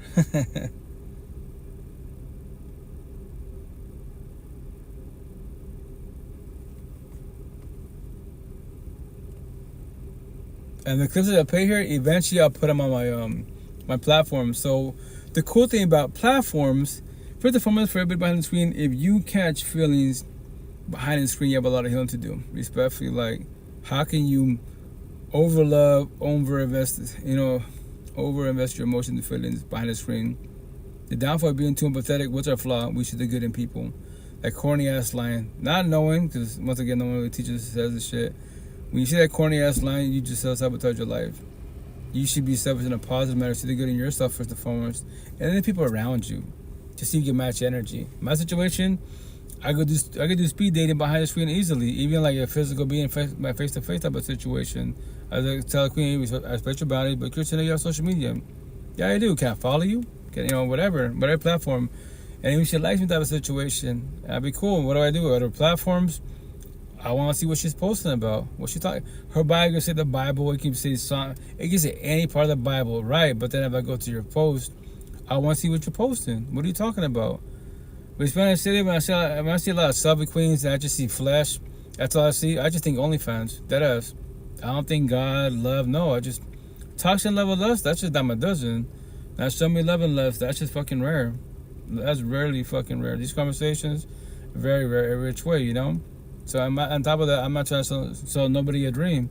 I tell queens all the time, like, yo, I'm not trying to hurt you at all. And I don't want you to hurt yourself trying to get involved with me. King, coach, I love your energy. Thank you for the comment. I've heard that quite a bit.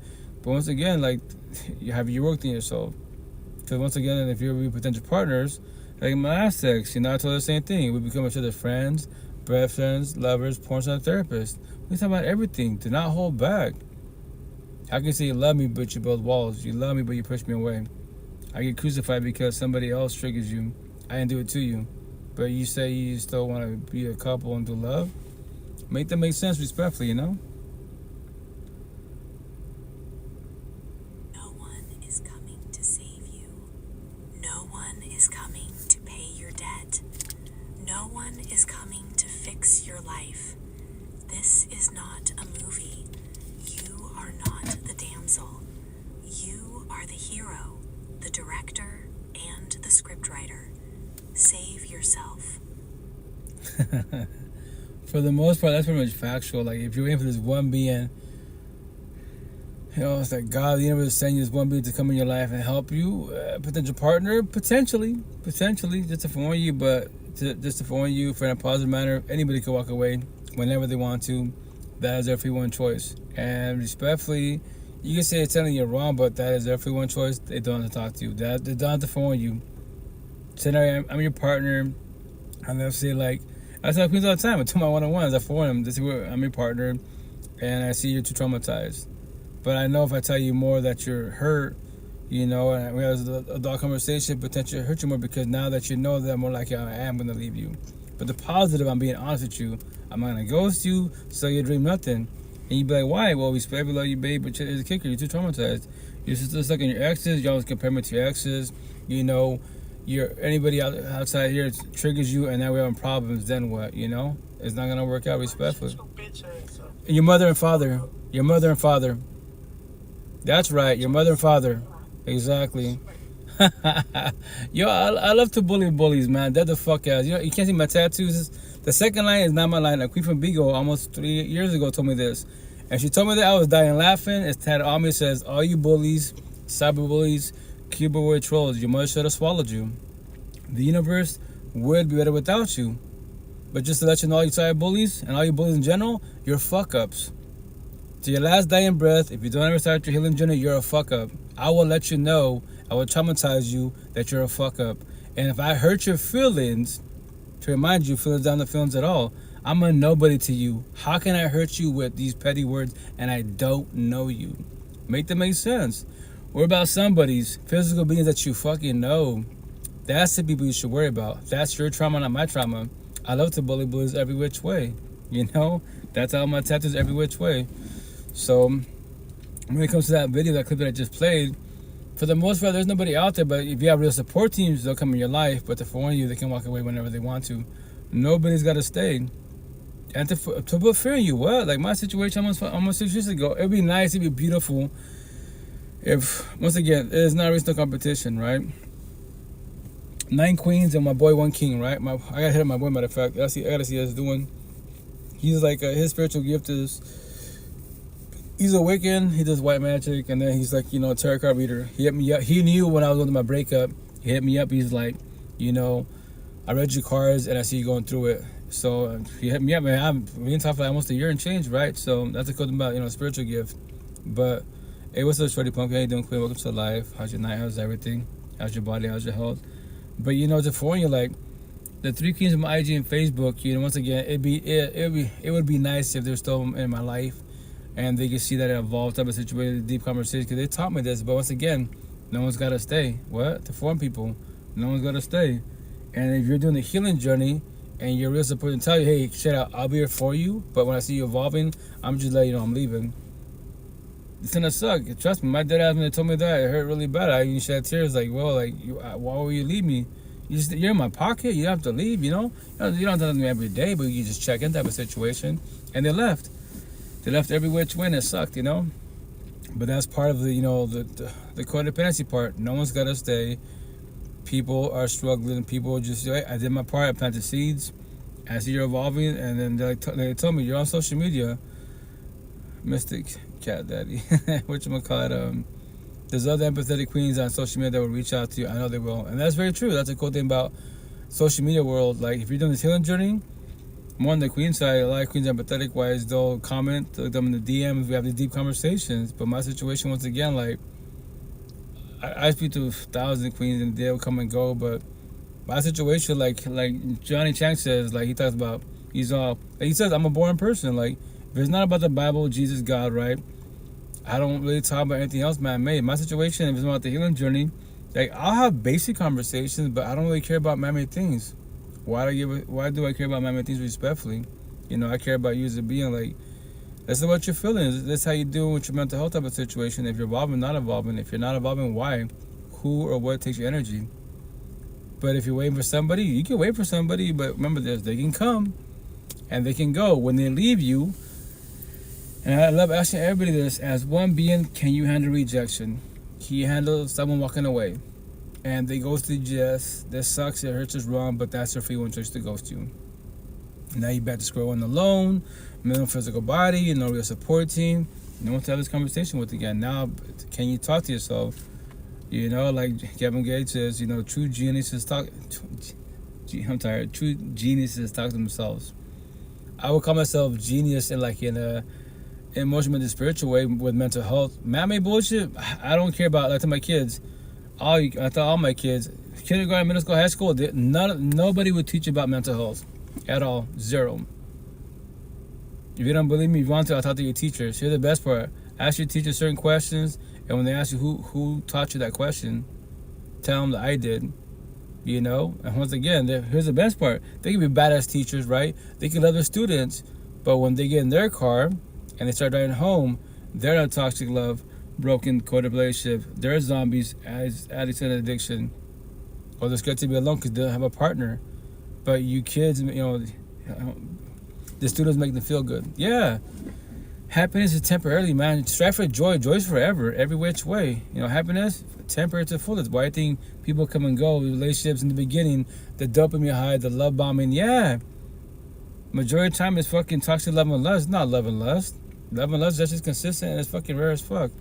Toxic love and lust, like, especially in America, I gave everyone like 90-day fiance. That's it. Lovey-dovey and bullshit, but when you become one, exchange energy, now what happens? Let's text and let's call it energy shifting. It was just for lust for the most part. And that's it. It's over. Toxic love and lust. Now you're going to another body again. Fuck. The spark is ending. The dopamine high is going. Now what? Do we accept each other or squash it, move on? What is it, But then there's a balance because what level of unhealing should people be willing to accept? You'll hear that rhetoric a lot that, hey, nobody's healed, ain't nobody perfect, Jesus love everybody, why should I love everybody? And I be like, well, I love that you had Ayanna Vanzant on your podcast because one of her beautiful quotes is, you don't get to tell a person how to love you. Come on. You get to see how they have the capacity to love, and then you choose whether or not that works for you or not. Yeah. So there's accountability in what you choose, what you allow yourself to participate in, because if the issue is building somebody up, well, you've already seen that they don't have the things that work best for you, and now it's time for you to make a decision to deal with it and help or pivot and choose something different. But the other aspect is, have you ever had a conversation with someone like a parent and you like guiding them and giving them, advice, and they don't listen to nothing you say? But then they talk to somebody else and they're like, so-and-so told me this and now I'm about to start juicing. And you're like, well, I just told you that 5 weeks ago. Well, the issue, or not the issue, but the thing is, sometimes God places the blessing within one person to deliver to that person. So I can help you and pour into you, but it was never meant for me to help you and pour into you. People will meet a very specific person, and all they got to do is say one word that sparks the light and inspires them to evolve. And what we're recognizing is people are pouring into the wrong person. They were never ordained to pour into that person. They were never guided to pour into that person. And essentially what's happening is people aren't having conversations with their spirit, their intuition, their God of their own understanding before they enter relationships. So they are looking for projects. Typically, you only have a project when you are looking to help somebody heal, when you don't want to focus on your own healing. That podcast called Tonight's Conversation. Everyone in the ghetto hoods, I highly recommend it because majority of the stuff to talk about is from the ghetto hoods. My people in the suburbs are like, I don't use the word toxic. I have a bad relationship, but I'm cool with exes. We got over type of situation. But the cool thing is, once again, like, you haven't gone through the person wise, you heard the story, And that's for everybody out there. It's like, religious talk, right? Like, God, etc., which is beautiful. Nothing wrong with that. But here's the kicker: like, you can be the most religious person in the universe, the most spiritual person in the universe, whatever you astrology, magic, crystals, whatever you believe in. That's your belief, which is beautiful as one being. But here's the kicker: no one has to respect your boundaries, no one has to match energy. That's the dilemma. Once again, that's the dilemma. Once again, I tell queens all the time, like, and some kings, like, who are the easy people to destroy in the universe? Respect and say this. Everyone that's too codependent of being a good person, a religious person, a spiritual person, an atheist person, because you believe your belief that if I'm nice, I should love, have empathy and sympathy, that everyone should match my energy. Yeah, I comprehend exactly how you feel. I used to be too empathetic wise, and that's not factual. Because when people bully you and they take your energy, you sit there, well, religious talk, people be mean to you, right? They bully type of situation, pray for the suffering. You pray all you want, but they still bully you. And prayer is not the issue. God, it's the person by your side, the people you allow in your life. That's the dilemma. Well, if I push them away and now I have no one to talk to, I have no one at school, right? But technology nowadays, yo, cyber universe. Physically, in Seattle, I speak to a lot of queens because my tattoos, right? But Eastern Washington, where I'm from, born and raised, fuck no, I'm the devil. I'm the devil in the brown culture. Hispanic people, Hispanic Spaniards, they fucking hate my ass every which way because I keep it 1,000. I tell queens, yeah, you go to church for what reason? You party in Kiki Be Wild, you date fuck boys, and you think God has changed his ways, your ways? No. Respectfully, once again, that's your free one choice to accept bullshit and play the victim mentality, whereas and he's still fucking around. Yeah. That's what I tell everybody behind the screen. For people in the universe, especially you, empathetic queens, if you're not part of the Spanish culture, Hispanic and Spaniard, just to let you know, you don't comprehend, 90% brown boys, Hispanic and Spaniards are fucking fuck boys. They're hard workers, yes. They work hard on their friendships, their co-workerships, their, work wives, social media wives, but they do not work hard on the partnership with their partners nor their kids. Yeah, they go to church for no fucking reason. Fucking hypocrites. That's why I don't fuck with the brown culture. I don't. I'll say what's up to them, common courtesy. That's it. The males, they see my tattoos. They know what I talk about. If we give them advice, but we're like, you're fucking up. What? So here's the best part. Let's flip the script. Reverse psychology. Let's say she's doing what you're doing. She's emotionally cheating. She's cheating. Fuck though. Why you getting mad? So I go tell brown people, like, do you know what the word machismo? You know the word you see Spanish, right? Machismo. Now tell me what the word means in English. You don't know. When I taught this shit, right? So that means narcissism, double standards. So you can do it, and she can't. Then you're the fucking problem. What? I'm the man. You ain't no fucking man. You're a fucking boy. Then if you can fuck around, she can fuck around. I don't recommend be a bloodbath, but guess what? She's matching energy. But when you feels about it, how the fuck do you think she feels? Don't put the devil everybody plants seeds. I'm gonna have my tattoos for a reason. I have a little devil for Lucifer, devil to Satan. Whisper in my ear. I have a little angel, God, the universe. They both whisper in my ear every day about ground. Now what am I choosing? What am I doing? To be a square, the nice guy? To be a circle, the bad boy fuck boy, the bully, the racist, the worst of all of us, to become a zombie, an addict and addiction. That is my free will and choice. I could blame the devil. I could blame God. Every being has 2 same gifts every day background. Your first fucking breath. What is it? Free will and choice. What are you choosing? What are you doing? After that, you have every spiritual gift in the universe. Yeah, but you're in a toxic relationship. I call everybody the fuck out. Yeah, you just talking about universe, NASA, black holes. Fucking, you spoke to Lockheed's awesome. But look who the fuck do you have by your side? You know this, but you don't know them. And you date them. You live with them. I pray for you. I go my dig in my life. That's it. I used to be you. I used to fucking know everything about me bullshit, right? God, Buddha, and all the good stuff. But when I go home, I'm dreading to go home. It's not the kids. It's my partner. Fuck. I sit in the parking lot. I don't miss none of that bullshit. I won't ever be in a toxic relationship where, you know what? Fuck. I gotta do with Maria. With Joanne. The fuck I do? I can stay in my car. I can go anywhere I want to. I don't have to go back to her. And that's the shit. For everybody out there, That's why when it comes to relationships like that, like healing, yeah. Control and protect your as best as possible. Guide for warn. Remember this, everyone's traumatized. You can't fix, change, or save anyone in the universe. If you believe you are the one, that you're the fixer, changer, savior, especially you queens, you're gonna self-sabotage your life. You're gonna hurt yourself, get involved with somebody that's going to, especially when there's red flags, fresh breakups, they live with their exes, live with their baby moms, going to divorce. Don't get involved with them at all. You will self-sabotage your life not knowing. Because you gotta tell your sob story because they're going to shit in life. Yeah, you're not, they are. And you believe you're the one. Yes, you are love on the overall. You can offer to the fullest. The downfall, you cannot control predict energy. And when shit falls apart, then you go back to the ex. You feel like the rebound because you was a rebound. They were emotional vulnerable. They weren't ready for shit in life. No healing journey on a journey. And you thought magically you are the one? Pray for you. Respectfully. Oh, this guy right here, he's cool people, man. Like, he just turned 20. He's studying psychology. And I said respectfully, like, yo, you could be the best counselor, therapist, psychiatrist. That's awesome. The Mammy piece of paper, the DSM-5 book, the Bible book about the brain. But here's the best part. All these scientists that study the human brain and they create this fucking terminology. Oh, guess what? We said the brain. And I said the cortex. And, I do A, communication. You can teach me about the brain. And you know the brain because you do A, communication, and B, comprehension because you study the brain. You know it. As a being, I don't give a shit about the brain. The brain's just an organ, that's it. Like Buddha asked one of the students, point to me where your mind's at. The student pointed his head.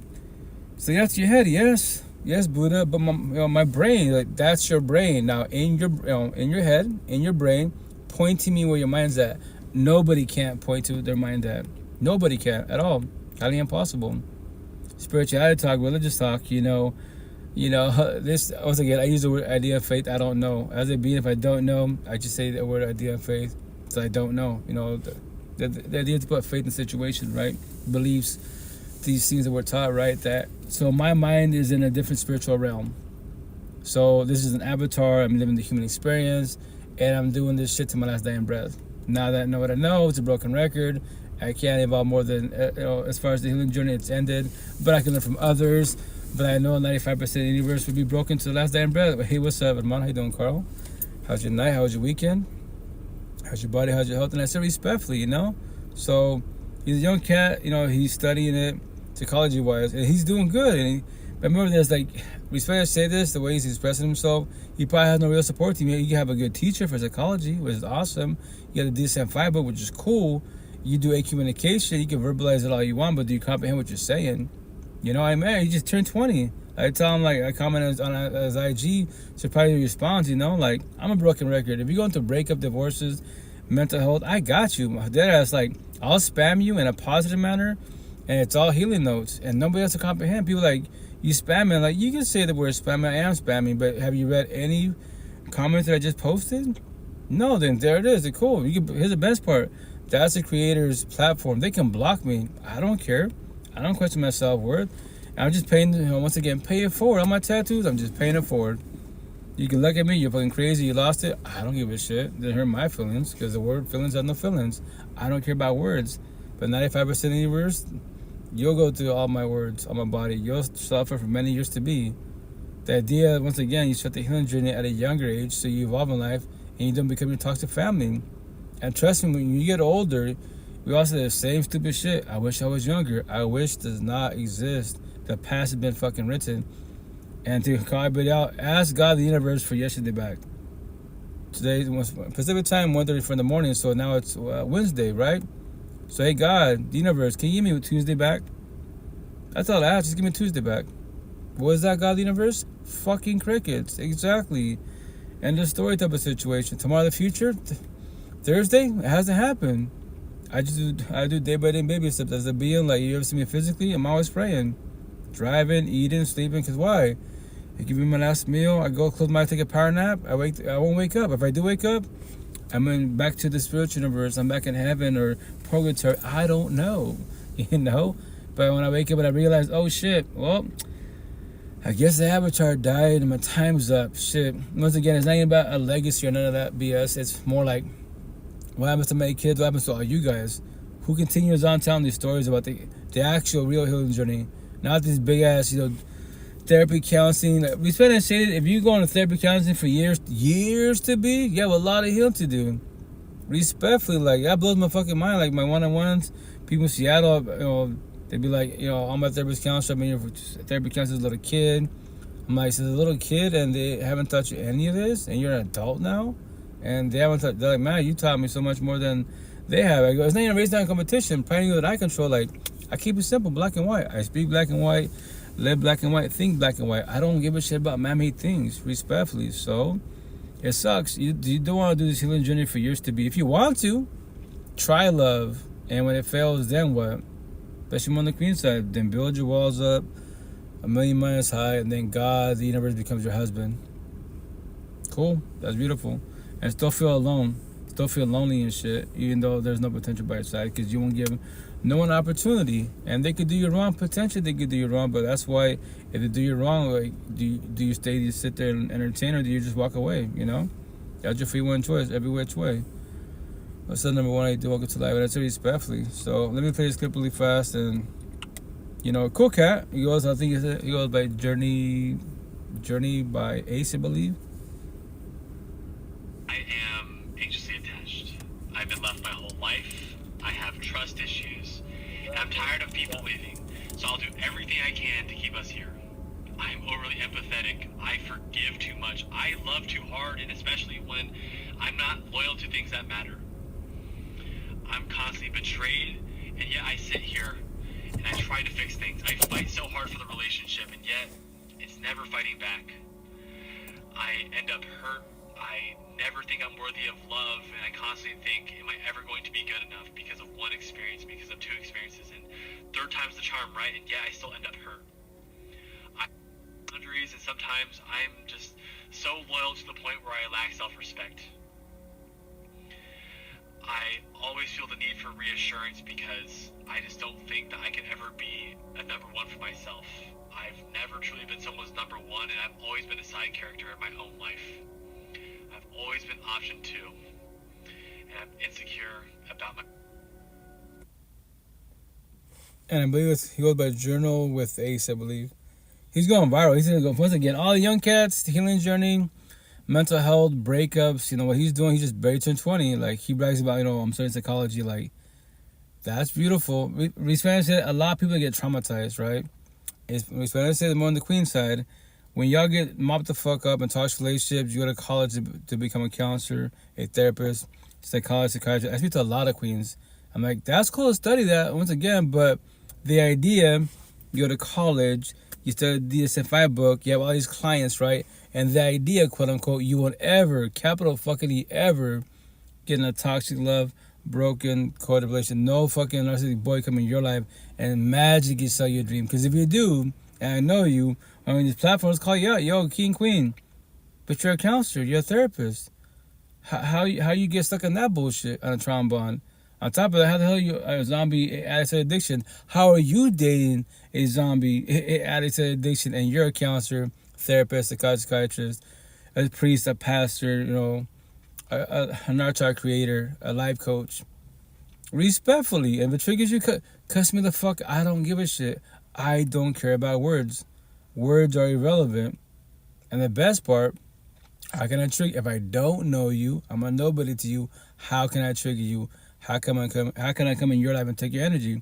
Respectfully, because it's personal. Yes, I respect your boundaries. You don't have to have this conversation, but there's a problem. You don't want to talk about your feelings. You become vulnerable, quote unquote. Then you have a lot of healing to do.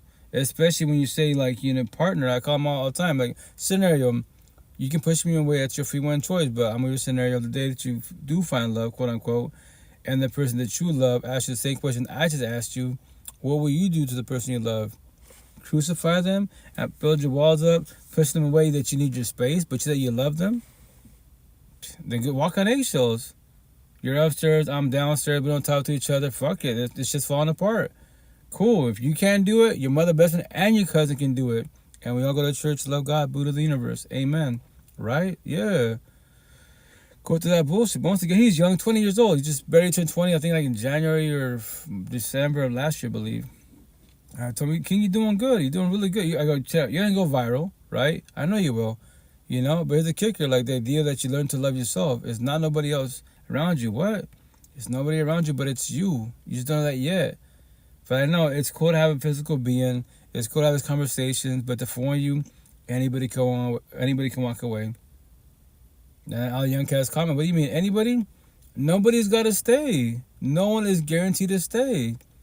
That's what I have to fear you. What? I'm forewarning you, man. You think she won't ever leave me? He won't say that. Especially in more than male side with narcissistic, with a bad boy fuckboys, emotionally cheating, physically cheating. Yeah, she'll give you 1,000 chances. My tattoo, my mother of a boy, she gave me 1,000 chances, right, for 7 years. The last year with each other, I told you that if the relationship isn't that better, it's conversation TOC, I'm out. What? I'm giving us 1 more year after that. Co-parenting. We'll figure this shit out. I agree. 1,000. Thank you, Vanessa. What you gonna call it? But she did it before.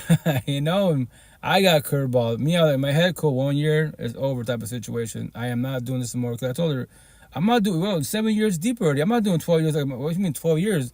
My first baby moms. I'm not fucking doing. We're not doing 12 years. Fuck no. So when she did it, she gave me 1,000 chances, not 1,001. Emotionally, spiritually, physically, she checked the fuck out. That's all the kings out there was, just to warn you, you doesn't comprehend this. You get cheated on her 1,000 fucking times. But that one day, trust, the day she leaves you, to forewarn you, you don't comprehend. It does not matter if she leaves you. She can break up with you, cheat on you, divorce you, ghost you, leave you. But if she cheats on you, you didn't compare. You fucking ate 1,000 bodies. She only did one. And now you become what, victim? Tell salsa like I did, ball like a bitch. While you lay in the same bed, you were sleeping like a fucking baby, right? And she was crying like a baby. Tag, now you're it. Let me know the outcome. I know the outcome, but let me know the outcome respectfully. That's what I tell the queens all the time. Yeah, you're gonna give them 1,000 chances, but that one day, what's gonna happen? Today, tomorrow, 10 years from now, 20 years from now, now you build something, courage, God, the universe, whatever, whomever came in your life, and I'm walking away. You're going through that door. I preach about doors, and now you're not looking back. But yeah, it took you 20 years of your fucking life. Now what? Ask God for yesterday back. That's the only time I'm back. You and I cannot get nor buy back what God Almighty cannot give back to nobody. What is it? Love, time, feelings. When you comprehend that, what's up, Wes? How you doing, Queen?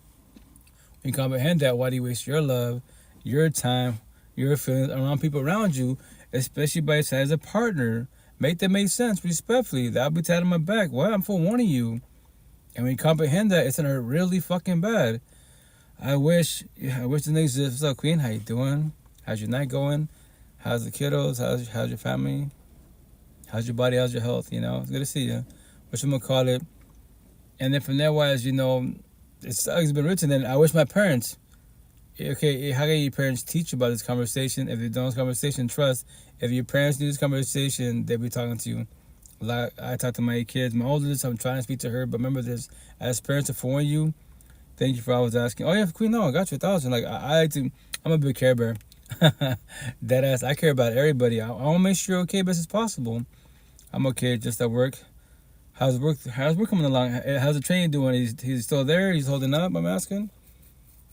Whatchamacallit, you know, like to warn you guys, you can, the worst people you can serve with your words is who? Your partners, especially your kids, to warn you because you love your partner, especially your kids, but you're emotionally, spiritually abusive to your kid, potentially be physically abusive to your kid. Call him stupid, call him a retard, call him a bitch, like I did. I was not like my pop. To my pop, I was not a physical abuser, but I was an emotional and spiritual abuser. And once again, like it's an oxymoron. Not knowing the term was till like 6 years ago. So when something sounds backwards, right, it's an oxymoron. Then mother of boys, you're foodie. Oh, you're a brown boy. 90% brown boy. You're foodie, and you believe in God, Jesus. Really, man, go back to figure out life, bro. You're a fucking boy, not a fucking man. Respectfully, they're the fuck ass every which way. I don't fuck with brown people. Respectfully, I don't fuck with brown people, especially the male side. 99.99% of brown people, Hispanic Spaniards, cannot teach shit about life. The queens potentially, but they're too codependent of God, Jesus. Well, Jesus can do it. God can do it. Queen, he's a fuck boy. I'm brown, queen, but yo, Spanish culture brown, not Pacific Islander wise. Respect, I say that, you know. The Hispanic and Spaniards. I'm brown. I'm part of the culture, but 99.9%, almost 100%. I'll be nice with that 0.01%. They cannot teach me shit about life. I'm white. Yeah, El Primo de Mendoza.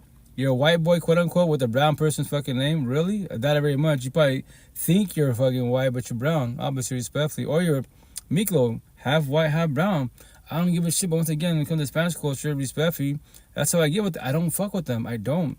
Respect for the queens, beautiful, exotic, but they're toxicas, spicy, and bullshit. That's a red flag. Yo, if you're not part of the Spanish culture, right? Whatever you're into, more on the female side, she tells you I'm spicy, toxica, I'm a little, that's a fucking red flag. A little spicy is okay. Sure, in fucking bed, not as my partner, not in the streets. No, I don't. I'll walk the fuck, I'll dead ass walk away from you. I don't give a shit. You're my partner. You acting, I'll get in my car and fucking leave. That's your girlfriend? Was my girlfriend. Got to go. If she wants to come back home and see, I'll grab her shit. It's outside I'll take her to her parents' house. Anybody, nope. Take the police department. What? You don't live here no more. I'm out. I gotta go. Respectfully, you know?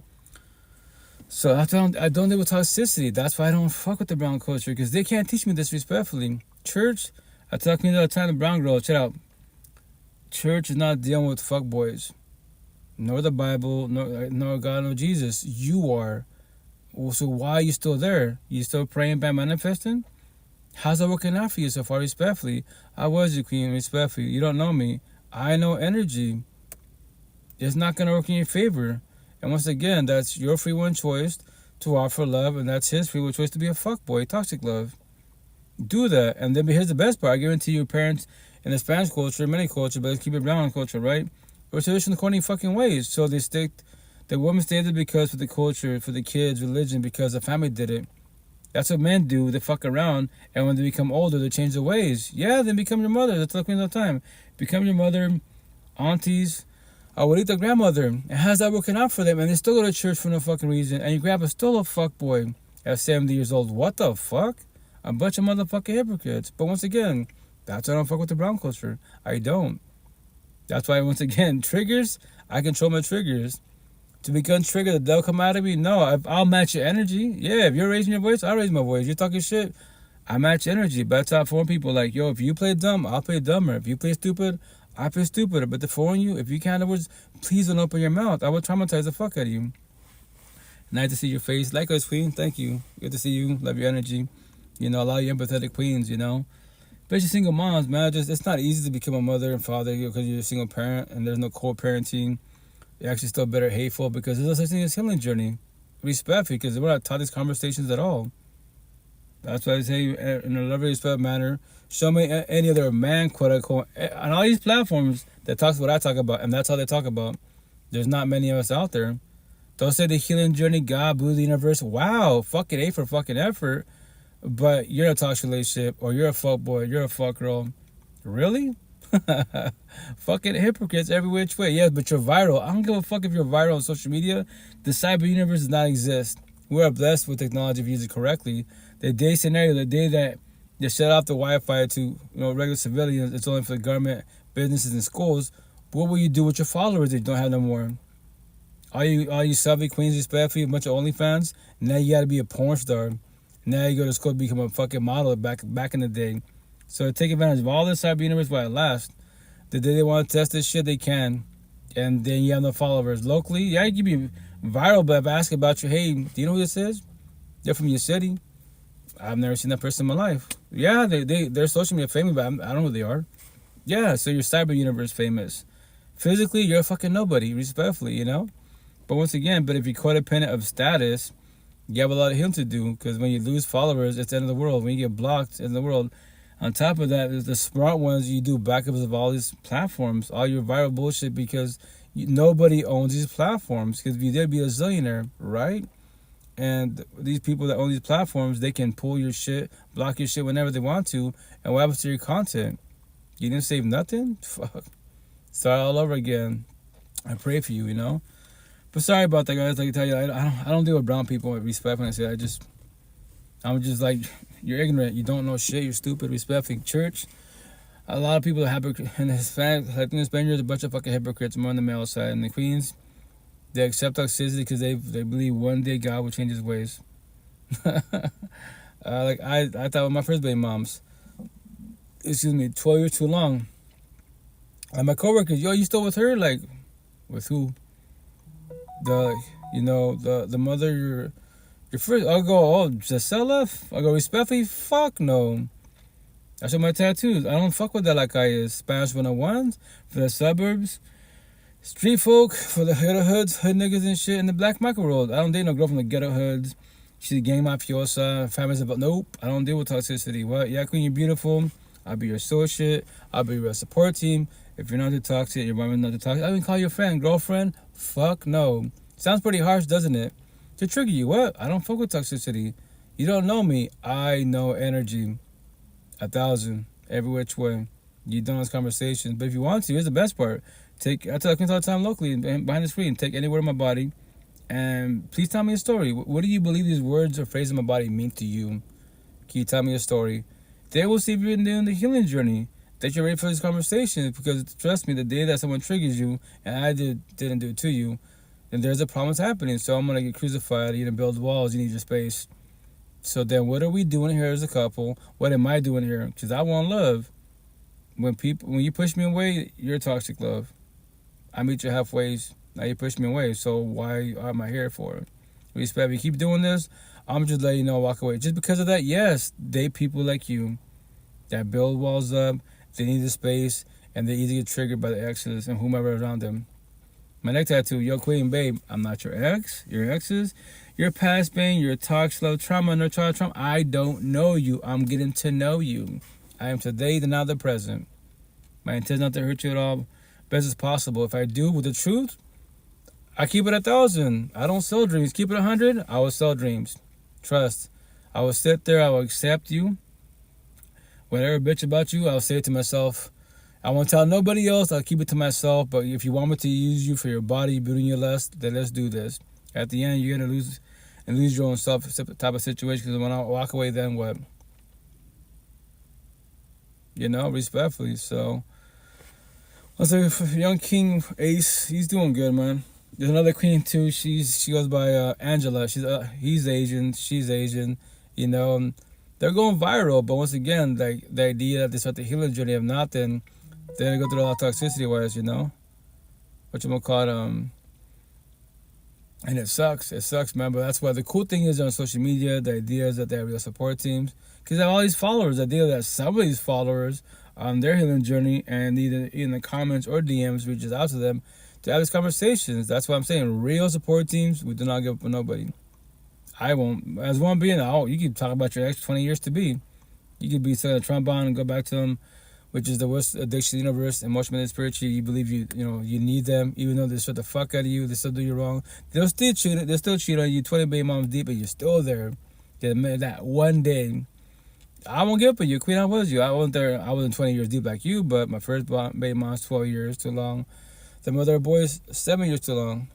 Respect and say that. But once again, all of us on a journey, no healing journey. Believe in religion, God, yeah, awesome. Positive, yeah, but as a couple, toxic as fuck, man. Like the mother of boys, I tell, like, damn. Every time I think about it, which is not very often, but when I dissect it in my head and in time, like, I put it through a lot of shit, like dead the fuck ass. Like she even told me, you bitch about your father and your first baby mom hurt you with their words. You became worse than them. That was factual. That's the shit when you hear the truth. Will you respond, sit there and ponder and think about it, or you react? You pop the fuck off. You become narcissistic and you're just beefing and shit. Cause yeah, you heard the truth, but the truth hurts, and you don't want to hear the truth. You don't want to accept it. You don't want to do accountability. But yeah, when she told me that, I was like, oh shit. Say that again. She said, nah. I go, no. It's cool. Like, please say it again. She said, you bitched about your father and your first baby mom with their words. And shit they were to you, but you became worse than both of them. On top of that, like, what did I do to you? What did the kids do to you? I'm like, I said nothing. I stayed quiet to myself. That the fuck out. You know what? I'll think about it. I'll get back to you. That's because once again, on the overall, if you're a empathetic person, you can change your ways whenever you want to, which is for your free one choice. That's why each new version of yourself, the intent is to evolve, and the newest version of yourself talks the old version of yourself. Like my old version, I'll be like, I hate, I wish the old version of myself were dead. Like, you hear that on these platforms. Like, nah, the intent is to talk to all the old version of yourself. So each new version, it keeps evolving. And the old version talks to the new version. Check out, last time you did this, and you fell on your face. Did you forget that? If you want to, go fall on your face again. It's not about being right, but do this again, And that's the shit. That's, once again, the cool thing about having the support teams. They'll teach you that. What? Love the old version of yourself. And remember this, when it comes to, like, the past, the past, the intent is that you let go. If you don't let go of the past, it's for you. Everybody has the right to bring your past to present. When they do, which is shall, how will you react, how will you respond? Or do you, if you're scared of that, or you become triggered because someone brought your past that's been 10 years since you did that to the present, and now you're bitter, hateful, and shit. What? So yeah, I'm gonna let it go. Why won't you let it go? Respectfully.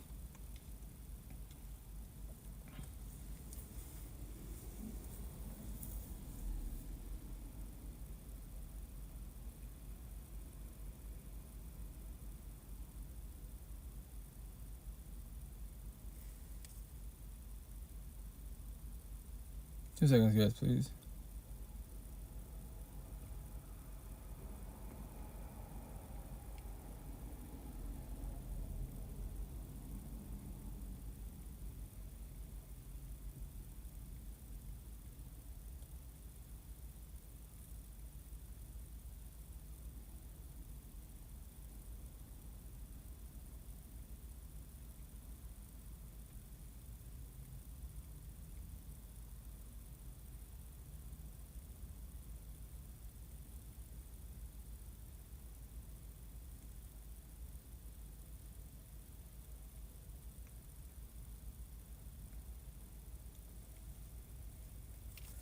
Sorry, multitasking. Do a lot of one-on-ones, checking in. Especially Queens, like 99.99% of my followers on every platform. In Seattle, face to face. You're square, you're empathetic Queens. Like in Seattle, like especially in the suburbs, beautiful Queens, cosmetically, and their energy's phenomenal. We have these conversations, when we start having the conversation, they be like, man, like, your looks deceiving. I mean, right, you thought, like, prison tattoos, gang mafioso. Heard them, like, honestly speaking, like, hey, it's cool. It don't hurt my feelings. Like, I like to judge people. Everybody judges everybody. Nothing wrong with judging people. That's communication. Now you sit there, you observe, you watch me. And now you're studying me, right? Now your energy, that's comprehension. The intent to comprehend everybody around you. Like, are they acting nice, being narcissistic, the bad boy, the bad girl, the fuck boy, the fuck girls, the bully, the racist, the zombie, the acid addiction, or they're being nice, they're being empathetic, the nice or the nice girl. So which side, remember that everybody's robotic. Which one are you? Are you the square, the circle, the zombie? It doesn't matter about race, culture, belief, nothing man-made, because nothing man-made is a racist. My car's not, yo, Honda, do you hate Fords? What was that? Fucking crickets, Physical beings, we're the ones that go to those man-made bullshit categories. But once again, that's why you as one being should start your healing journey. If you want to evolve in life, if you want to learn to love you. If not, then be codependent of everybody around you and man-made bullshit. To call everybody out, I'm going to tell my back. If people make you feel good, if man-made bullshit makes you feel good, why can't you make yourself feel good? Make that make sense. And what's the answer? Codependency and validation. Yes, it would be nice to hear from others that you're doing a good job. Your boss. Here's the best part. Your boss can tell all his coworkers are lazy fucks, respectfully, and they want to, they're doing a good job, kicking ass, and they ain't doing shit at all, and they want to ever tell you nothing, but they give you grief when you slack a little bit, and you're looking at it like, but what about my coworkers? They don't do shit. I better chill for 2 seconds, and I'm getting grief. Yeah, right. You're not getting validated type of situation. It'd be nice to have from your partner's family, but no one's gonna give you validation. Remember, everyone's traumatized every which way, so that's why you can't look at yourself in the mirror or think to yourself, you know what? No one tells me shit that I'm doing good, but I know I'm doing good overall. I keep working on myself, and I keep striving. That's a positive. But if not, then be codependent people. Once again, but when they walk away, then what? You ready for rejection? The big word rejection, God is not a genie who stops the rain just because you asked. Sometimes he is the friend holding the umbrella. The storm still rages. The water still floods the streets. But he walks with you through it, keeping your soul dry while the world gets soaked. And that's what I would say, all the time, whatever your higher source is, you believe. I'm always a Catholic, religious/spiritual, right? But I gotta reread the Bible again. Born as a Catholic, I read the Bible, A, communication. Obviously, that I do B, comprehension. If you want to do religious talk, but once again, as long as you're patient enough, open-minded enough. Spotify, YouTube, all these platforms, but the cool thing about Spotify, you could be driving, working out, you hear someone speaking, I highly recommend. And there are many spiritual leaders out there, ministers, people that read the Bible. And the intent to elaborate best as possible, old school terminology to modern times. And that's what he does. Like, when I talk about life, he's a beast, man. At the religion universe, he'll say, scripture, and then he'll tell a little story, And he's fucking he's turned his life around massively wise, because once again, the intent potentially this year, I'm going to try to meet him. I would love to meet him and maybe have a small conversation, If it doesn't happen, it's cool. But the only thing I would love to tell him, shout out, King, I love what you do. You're a beast at what you do. Don't ever stop what you're doing. Once again, God, Buddha, the universe, whatever you believe as these spiritual leaders, that's phenomenal, right? But to remind people, it's a person by your side. Like Buddha taught, God, love, mind and body, whatever. That's beautiful. Jesus, that's beautiful, once again. But it's a person by your side, because if magically you get sold a dream and you become stuck in a toxic love, broken, codependency once again, and stuck on the worst addiction, emotional, mental, spiritual trauma bonds, that you need them in your life, then you can go to church and read the Bible all you want. Yes, you read the Bible and it makes you feel hella good. The Bible you're reading is love, because you love God, the universe, whatever you believe in. That's beautiful. But the person by your side, they take energy. There's the problem. But you don't have to be there. As I tell you, don't, especially your adults, they could potentially fend for themselves. Remember, do not feel guilty. Go through that door, and don't ever look back. Whatever happens to me, if I'm your ex, if I gas and manipulate, let's say I do it, I'm gonna off my dome if you leave me. It's a leap of faith. I do it, I don't do it. But as a kid, I tell queens all the time, I'm not your kid. He's not your kid. Whatever he does, let him fuck it. He can blame you because you left me and you broke up the family, whatever the situation is. Now I'm fucking up. Calm the fuck out. Yo, like, okay, you can say that. I can be the villain in your story, cool. But I'm gonna ask you a question. Why am I doing what you're doing? If I'm the blame and the cause of your type of situation, for all the toxic you're doing now, why am I doing what you're doing respectfully? And that's enjoy the fuck out of him. Yeah. Because you're in a healing journey. He's in a journey. Your love, they're toxic love, respectfully, So that's what I'm saying. But that's everybody out there. Yes, God, Jesus, Allah, Buddha. Excuse me. Muhammad, the universe, the spiritual, your ancestors, emotionally, mentally, spiritually, they're always by your side 24/7, 365. They are all unconditional love, But now, physical beings, do you actually have a real support team by your side? Face to face or behind the screen? Behind the screen. Do you have that? If not, there's the problem, the dilemma of physical beings where we struggle with. It'd be nice to have physical beings you can have this conversation with, especially face to face. If not, cyber universe, that's what I did almost 6 years ago. Live podcast. I was doing my ex, she's a narcissist, all that shit. Mad and bitter, hateful life. If you ask me about my ex, I bought a bitch. It was hard to do this, and it's very, very fucking painful. That's why a lot of people, they'll try the healing journey, but it's very, very painful because the intent is to fall back, be alone, face tattoos, and detail the codependency. And I highly recommend a real support team. You do therapy, counseling, life coach, religious, spiritual, they're just beautiful. But as long as they can elaborate these feelings best as possible, give you all the scenarios, give you everything. That's what I'm saying. Like, if you want to get to my mindset and a positive mindset, like the people I vibe with, Johnny Chang, religious talk is a beast. I love the way he speaks, the way he articulates his words. Then you got Sati Tim for Buddhist teachings. And then Lori Wheeler for calcium therapy. I love the way they all speak, man. Like, me as a being, I'm always testing my mental health. Like, if somebody else can teach me. Because as beings, we're sponges. You can never have enough notes, knowledge, wisdom, analogy, metaphor, riddles, stories. But once again, myself as one being, I'm healed. I don't deal with toxicity. I will walk away, no problems. Once again, I don't feel guilty.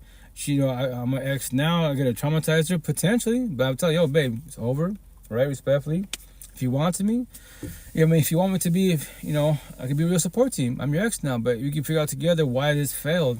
But once again, you hate me, dislike me, that's your free one choice. But before you remember this, anyone can walk away. On top of that, I'm talking to you best as possible. I'm gonna try to elaborate. The boys behind me, probably no healing journey. They won't have this conversation. If they leave, they won't even, they just ghost you. They cheat on you. They won't give a shit, respectfully. So, I'm just trying to help you prevent the situation so you don't fall on your face again. Learn from this, And that's the shit, once again, for everybody out there, every which way to form people. And I'll do I've had my boundary is 2 hours for myself, but, I'll do another 15 minutes, guys, then I'm out. I'm only trying to do 2-hour live session. That's it, because I gotta catch myself. I gotta do clippies, AK clips, and push content. Like, I can verbalize one of these days. I pray, plan, manifest that I finally make it in the social media world, and I get. It's not even for clout. It's not even for recognition, but I get paid for what I do. This is like my gift. Like, I work with computers. I could be a tech, geek techie programmer. Learn coding, which is cool and all, right? But I love speaking to people, especially y'all doing the talk relations, especially queens. Let's figure out together. I don't make it sound easy.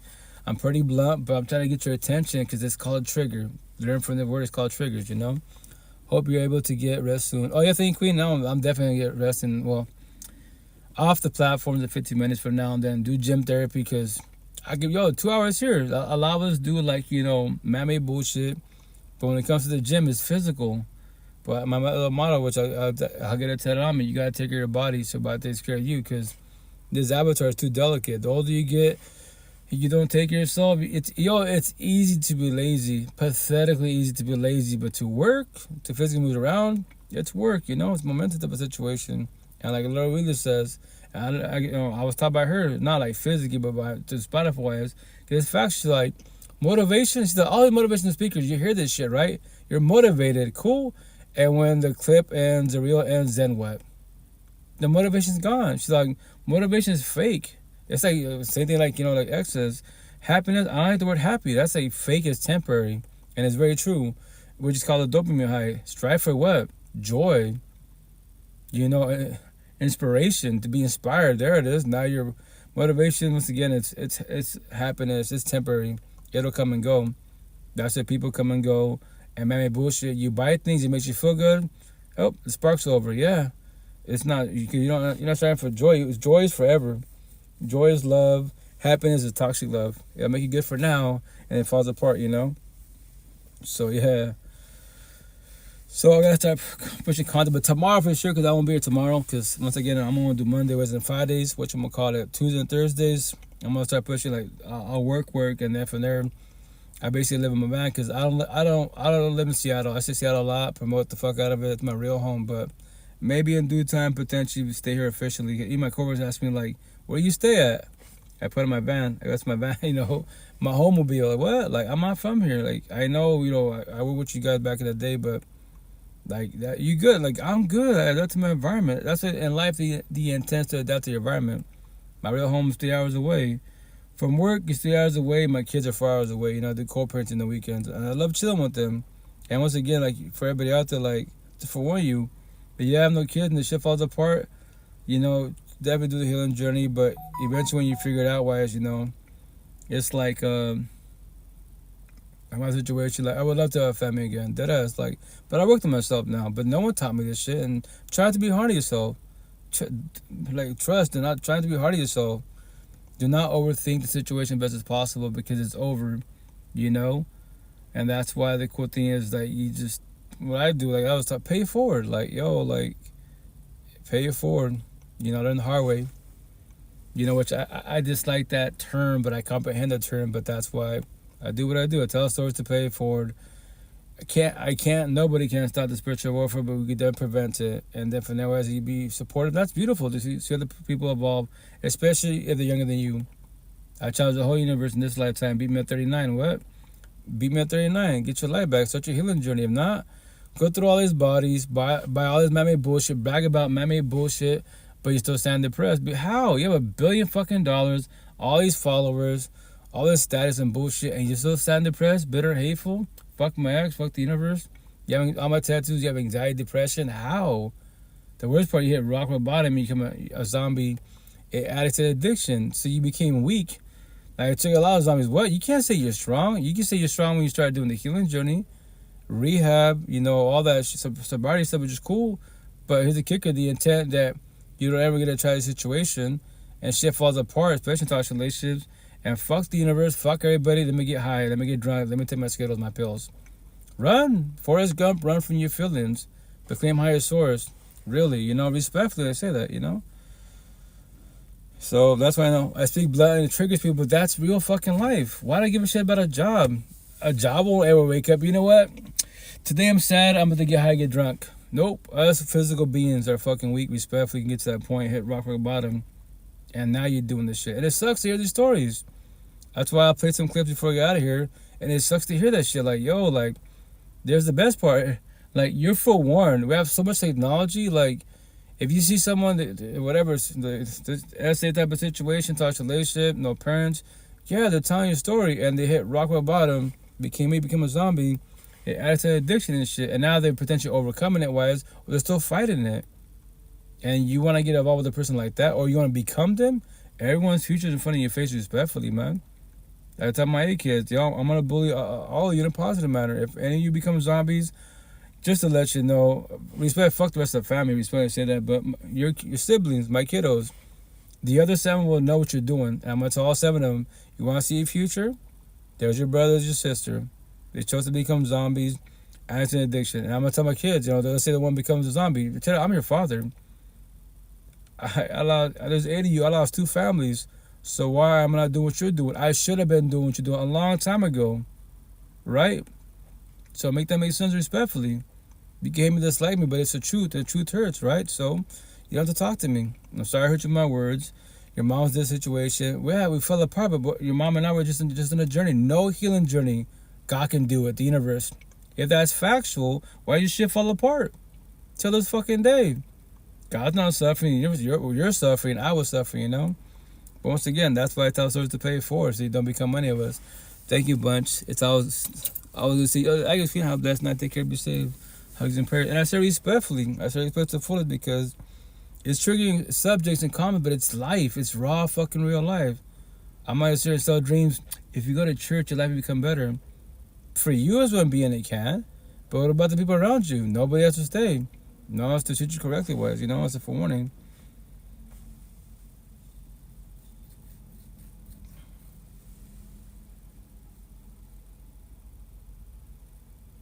Oh, this is another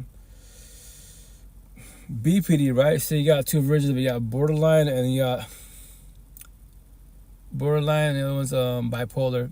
I just put the same category. It's the same shit. It's called triggers. Thank you, hugs and prayers, queen. Whatchamacallit, it's called triggers. I keep it simple. It's triggers. You know, you send me a tattoo. So when you are driving, you see a stoplight, right? It's an analogy metaphor. When you see the red light, you're bothered. That's called a trigger. You see the yellow light, you're angered. You're angry. That's still a trigger. Your pride and ego. Everybody has narcissist traits. Your pride and ego, your little devil in you. You know, if you can, if no one's forcing you to stay, look around you. Leave that situation, that environment. Or stay there. And you blame the devil. Yes, blame the devil, right? And say that he made you stay. So you stay there. And now you become triggered. Hit the green light. You're triggered. You build hatred. From an anime, right? Hatred is exploring points involuntarily. Yeah, you're killing yourself slowly, respectfully. And then religious talk. Left ear, Cain and Abel. I'm going to get to my back, right? It's going to say, we can all become Cain and take our brother Abel out. Emotionally, mentally, spiritually, financially, physically. Right? Because we got triggered by repetitive words, feelings, conversation, and truth. How, why, a premeditated choice. Yeah. So you got triggered. And whatever term you want to use, BPD, MPD, say them terms. Let that become your fucking, your title, your category, you know, your power, your identity, quote unquote. Say that. But the word BPD will ever worry about any fucking man, you know, any human fucking feelings at all. The word BPD will ever be sad, depressed. You attach yourself to these words and give power and weight type of situation, right? So that's why I commented on her stuff on TikTok. If I was you, respectfully, if you got BPD, only date people like you that BPD. I don't recommend it to be a bloodbath, but here's the kicker: that's not you at all. You know, start your healing journey. Be alone, face attitudes. Have a real support team, and have to talk. You know, talk about these real, you know, these conversations, these raw, real feelings. If not, pray to God all you want. Pray to God, Jesus, Allah, Buddha, Muhammad, the universe. This spiritual, manifest, meditate, do ayahuasca, do all this shit. But then when you lose everything, then what? When they leave, then what? There's the problem, you know? And you just got a relationship because you're toxic or you can't date. Yeah, because you're already questioning your self-worth, and that's called self-doubt. You do not love yourself. So if you can't love yourself, how do you expect other people to love you? And they try to love you, and you push them away. Yo, to forewarn you, they can walk away. What's the kid? But I want to trigger you, yo, babe. I love you, but guess what? You're still broken. You're broken pretty bad. What? That now I use the word once again. Prior to me using the word broken, then now I add what? I become an owner of the word to you as one being broken. That's how people once again for everybody out there, like you as a physical being, whatever word triggers you, whatever phrase triggers you, because you have many owners of word broken. So let's say before I met you, your father called you broken, your ex called you broken, the bully called you broken, and I come in your life. You're too traumatized. I love you, baby. I get going. Respect you. You're too broken. And now, every time you hear the broken, I'm part of it now. I am the owner of the word broken to you as one being. That's why you do not become triggered, because the devil will come out of you. And when you calm the fuck down from Lucifer disciples to God disciples, from being narcissistic to empathetic wise, sorry don't fix shit. You can hurt somebody with your words, or physically you hurt them. Now you're catching cases. Yeah, now what? the intent when you lock the fuck up. You're in your situation, but now you're in a fucking hell on fucking earth, and people, other people in toxic relationships or toxic environments, they're too narcissistic, and you can spend more time than you're supposed to. You gotta survive in that shit. That's why the intent, best as possible, is to learn about your triggers, and that's why if no one's forcing you to stay there, the door's right there. Leave, run. They say, "Oh, you leaving? Call you. Who gives a fuck?" The word weak when I feel weak. And here's the best part: anyone that bullies you is not a good person. Keep it simple. I don't give a fuck if you say God, Buddha. No, because God and Buddha, the universe, is not bully. The truth, you don't want to hear the truth. That's how people all the time. Like deadass, which I say more in the beginning of this live session, is like, yo, like, if you don't want to hear the truth, please don't be here. Keep scrolling. There's many platforms of toxic bullshit. They're NPCs, and they're offering fucking lust and bullshit and all this OnlyFans. They can read the Bible. Yeah, I can read the Bible too. Become viral in the religious universe. But can I elaborate about the Bible? Can I tell you the stories about the Bible? No, because I don't know it like that. But I can tell you stories about real life. Like, yo, he's a fuckboy. She's a fuckgirl. Stop bitching about him. Respect the door's right there. What? The door's right there? You're waiting for a miracle sign. It's right there, queen. It's right there, king. It's right there. If you want to, I can gas and manipulate steal the dreams. You know what, queen? God came in my life, in my dream, and told you to reach out to you. And I'm here now physically. He says, let's go. What? Now? No. You don't have to. You stay if you want to. But after I leave, I'm not coming back. What? He can wait God to send you another person to come here and tell you the same story. You know, that's why religious talk, you know, like, some people, quote unquote, talk to God. I'm like, I tell the empathetic queens or spiritual queens, I'm like, queen, that maybe you do have the gift to speak to God. I don't have that gift like that, respectfully. But why are we talking about your ex? Why are we talking about your boyfriend, your husband, your baby father? But you just said you speak to God. Respect, make that make sense, you know? So why don't you know what you have by your side as a physical being, you know? as a warning. But let me finish quickly fast before I get going, because I only got 4 minutes. I got to go. And this is one of my worst fears of dating. Oh, sorry. She says, it's going to be her statement says, why relationships are so hard as a borderline. And excuse me when I say this, you can diagnose all that bullshit, but that's what it's called, triggers. Everything, you know, I'm going to tap my back on the cross tattoo in the very bottom. It's going to say, everything starts from home behind closed doors. Who is the slave master? Dash S. Who is the slave? Dash S. To reiterate, everything starts from home behind closed doors. That'll be tied on my back. Eventually make sure the hoodies. What? What does that mean? When you hear slave masters, right, and slaves and shit, what do you think? Man-made slavery? Legally, quote-unquote, slavery is dead, but that shit never died. Behind closed doors, it didn't ever die. Typically, the fathers are more narcissistic, right? So they love you, they love their wife, your mom's quote unquote, and you kids, right? But he's emotionally and spiritually abusive. He's physically whooping your mom's ass and your ass. And he loves God's universe, right? So our fathers typically are the slave masters. Or slave master. Maybe your parents, both of them are too narcissistic. They're both slave masters. And you're the kid, that's kids. You're the slave. Yeah, it sucks. Or slaves. And you don't know why. Because no one taught this conversation. You go, I want a church. You know, the priest knows what apostles doing. Everyone knows what they're doing, but they don't say shit. We're leaving God's hands. God will change his ways. Respect, that's not even factual. Everyone's got free will and choice. Every day above ground, but nobody has to change their ways at all. Respect, say that's why I take a lot of religious people. What? God can't do it. What? God can't do it. What? And when you call me out, God, he's not powerful. Thank you. Now you call me. Now I'll match energy. Ready for it? I did it purposely to trigger you. I know it hurts, and you're taught. You know, because I question. You question your own belief. What do you mean? Okay, let me elaborate. I'm gonna tell my back. Everyday background. We're all saved. You choose to become unsaved when you choose to be the bad boy, the bad girl, the fuck boy, the fuck girl, the bully, the racist, the zombie, the addict to addiction. A premeditated choice. But you are not changing your choosing. That's today. Today you're a fuckboy. Tomorrow morning you wake up. What are you choosing? What are you doing? Be a square, a circle, a zombie. Oh my gosh, laugh so hard. No use of therapy or nor counseling. Why? But once again, no one says this shit. No one teaches this shit because a lot of people don't really say this. I'm trying to respect and say this, and nothing against nobody else out there. If you're doing your own journey, I commend you. My respect to the full 1,000. Don't stop. Keep evolving. Me as one being, I'm trying to meet others like myself. Respect and say that I'm trying to, and And I said respectfully, like there's not that many out there. I mean, actually, she was a beautiful individual, phenomenal, awakened, woke. Certain things she did respectfully, not really, but that's everyone has their own beliefs. But there's gotta be, it's highly impossible. All these cultures, all these realms, all these categories, whatever. I'm a star seed. I'm light work. Say I've heard it all. That's beautiful, but you're still in toxic relationships. You're a zombie and addict to addiction. You're scared of love. You say you want love, but your walls are up. Respectfully, I've heard it all. Like, yeah, cool, A for effort, but like, there's got to be other beings out there that are doing this and nothing. Maybe in this lifetime I'm the only one. I don't know, but I might sit there and stress about it. Like, you know what, God, universe, like, why am I the alien?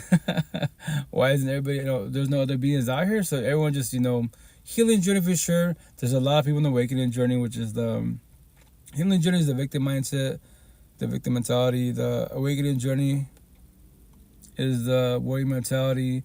The awakened journey, that's the survivor mentality, survivor mindset. And woke, I'm not a victim, I'm not a warrior, I'm a survivor. I was. That's what words myself. I just tell stories now. And nobody come in my life and they could try something dream. You are helping more than you know. Oh, thank you, Queen. Thank you, Vanessa. I just tell stories once again. I'm just trying to pay it forward to the whole universe so you don't become me and many of us. And beat me in a positive manner. I challenge everybody out there in a positive manner, right? If you're 39 years or younger, beat me. Especially the younger the better. I challenge you, beat me, and I want you to beat me. Like deadass. Like a lot of people do this healing journey that are older, right? And their narcissist traits come out because they be like, I've talked to a lot of them, like, yo, like, we have deep conversations, right? But so, why don't you like pay it forward? Like, what do you mean? Like, tell your stories. Pray for its universe. Here's the best part. If you worry about your reputation or physical, you could be a fucking random account. You have so much AI technology, a fake voice, but you're pretty knowledgeable. Why and they're like, nah, because when I was there, yes, I already know the answer. In their head, probably an ego. When I was their age, nobody taught me this shit. They didn't help me out, they didn't help me out and guide me type of situation. So why should I pay it forward?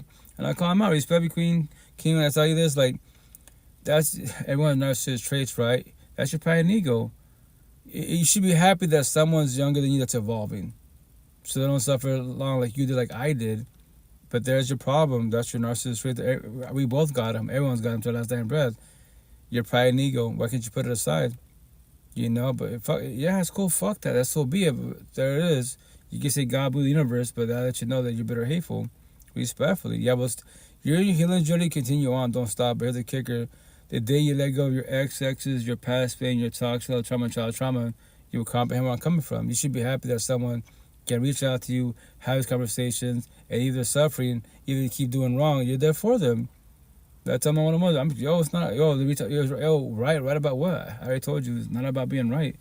I tell my support team, right, and they tell me the same shit. I got that from them. What? King, it's not about being right. I was you. All the stuff I'm telling you, what you're going through, I was you. I won't ever go through what you're going through because I worked on myself. I don't need a partner. I want a partner. Shit falls apart. Kids are involved. Co-parenting. I'm teaching about co-parenting. I make it sound easy, and that's why I tell people in the healing journey, especially more in the awaken, potential woke journey, we make it sound so easy because we evolve from that. We comprehend all the pain you're going through. You have to inform people that pain you're going through is not forever. If you allow it to be forever, it shall be forever. What do you mean if I'm not a toxic relationship? I don't say fuck my ex, fuck the universe. I used to say that. I know exactly what you're going through, right? I compared to 1,000. Like in my one-on-ones in these comments, people in Seattle like, yo, how you in my head? Because I was you. You're the words myself. That's why. If you're toxic relations, healing journey, give me a word or a phrase, and I'll elaborate. Everyone has a way of speaking. Some people will say a word or a sentence, and that's it. I give you Bible stories, not literally Bible stories, but just stories in general, personal experience or my one-on-ones. Because I'm trying to give you every option that this scenario can give you. So maybe a word or a phrase that say a story, it intrigues, gets your attention. You know what? I didn't think about that. What's that called? A red flag. So what I do with that? Observe it. Just comprehend your excesses. So next potential to be, as they do on the red flags, you realize boundaries. And to foreign, you don't respect them. If you don't respect them, what are you choosing? What are you doing? Sit to entertain or don't. The door's right there. You can leave. That's why I tell everybody, do not be scared to hurt people's feelings. The truth is no matter what. And if you want to lower your standards, verbalize, lower your standards, and so on and so on. But anyways, Let me finish the last clip. Once again, why relationships are so hard as a borderline. She's young. She got to be like early 20s. Respect what I said in the social media, especially in TikTok, right? Once again, as a being, I'm always like observing everyone's platforms. Oh, cool. Healing journey, BPD, that's awesome. You know, you're mad young, early 20s, right? So let me see your account. Oh, you're viral. So, you know, your voice is powerful. The respect I said that the downfall, like 90% of her, you know, her post is about BPD. I got BPD. That's what I told her. Respect says like, so the word BPD, that's your, you give it power. So that's your, what's the word? That's your title, that's your category, that's your identity, quote unquote. I'm like, well, just to warn you, the word BPD does not worry about BPD. Only you do, and people that attach their feelings to these words of the BPD, and so on and so on. It triggered a lot of people. You're crazy, you lost them. Like, you can say that, but here's the kicker: crazy, I don't feel crazy. Lost, I don't feel lost. It. Only us weak beings do. I used to be weak, respectfully, you know. And there it is. They're just talking the bullshit. I'm like, yep, I did my job. I know what I'm talking about. I'm doing A, communication, B, comprehension. They read the comment, A, communication. They don't have to comprehend, and it triggers them. That's why you can say God blew the universe, but if you become triggered by words, you have a lot of healing to do. You know, you react. Your narcissist traits because you're unmindful. If you respond, you're more mindful, more empathetic. Why you sit there and observe why they say what they're saying, you know? And that's the cool thing about working yourself as a being. But yeah, why relationships are so hard as a borderline. And this is one of my worst fears of dating. Okay, I feel completely fine, but when I get in a relationship, I literally, you need to lock me in a psych ward. I'm the most insane person ever, and my emotions are everywhere. I don't know if it's because of relying on another person, it's because I'm getting feedback from another person, but I am an actual nutcase. And I'm so scared to date again and feel like that because I'm not going to lie. I have not made an attempt on my life in a very, very long time. And I don't feel the need. And I truly believe that I will never do it again. But I said that before, got in a relationship, and guess what I did? Made an attempt on my life. And me and my dad even talked about this because he was the one who had to, like, you know, come get me. But I, like, even told him, I was like, it's so scary that I truly believe I do not want to hurt myself. But it's like a flip of a moment. And I can make a bad and stupid decision. Because I do want to be here. But in the moment that I'm feeling those things, I want out. And, like, relationships, to me, I think it's because I've held a lot of my worth into them. Because as you hear, like, I don't do good being alone. I was serial dating at one time. I find my worth in things that are not myself. That I'm scared that I will go back to that mindset when I get into another relationship. And what's that called, guys? My neck tattoo. Suicidal thoughts. Yeah. That's why I preach about it. Like, once again, mind, body, right? Buddha. And from there, wise, I love TikTok, but there's too many butterfly unicorns. They get triggered by these conversations. That's why, for everybody out there, do not be codependent of one platform at all. Are you scrolling instead of sleeping again? Right now, I'm in my car, in my van, wise, 5 cell phone, 5 platforms. TikTok, I'm about to shut down anyways. I said suicide. You know, AI does it or people report it. I don't give a shit, respect, because all you boys and girls run. All you boys and girls run from real conversations. You won't ever know what love is. Trust. You can have all the bodies, all the relationships. Go. So sabotage your life. Hurt people because you're hurt people. Heal people. What do we do with heal people? We got them for warn. Nobody has to listen to nobody at all. That's your free one choice. You know? I just go on my day, go on my life type of situation. But her situation, BPD, borderline bipolar personality disorder. Yeah, it's called triggers, man, every which way. And that's the downfall of being too empathetic because what's the downfall of being too empathetic? You can't see my tattoo, but tattoo for a reason. Like I used to be, past tense, right? You're too empathetic, you're too nice, you're too gullible, you're too naive. You call it what? A people pleaser. What's the number one you do to live? You know, respectfully, what? So you overlove and you overgive every which way, then what? And that's why when a relationship falls apart and they break up with you, they cheat on you, divorce you, leave you, ghost you, it hurts you really fucking bad. My neck tattoo, suicidal thoughts, because you question your self-worth, you know? God put my baby on the bis. I got put my baby on the bis.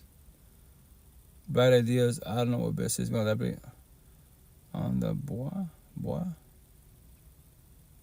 If you can elaborate more, please. I haven't heard that word bis nor bois. Sorry. But whatchamacallit, oh, on the bus. Oh, okay, cool. Oh, yeah, no, take care of the little one for sure. Whatchamacallit. But, you know, that's a thought. Because you question yourself, we're like, what is my purpose? And that's what it's called. It's rejection. When your partner pushes you away, it's rejection. And that's why people talk about the word rejection. I believe, for sure I have on this side or this side says, I got this phrase from my brother on TikTok.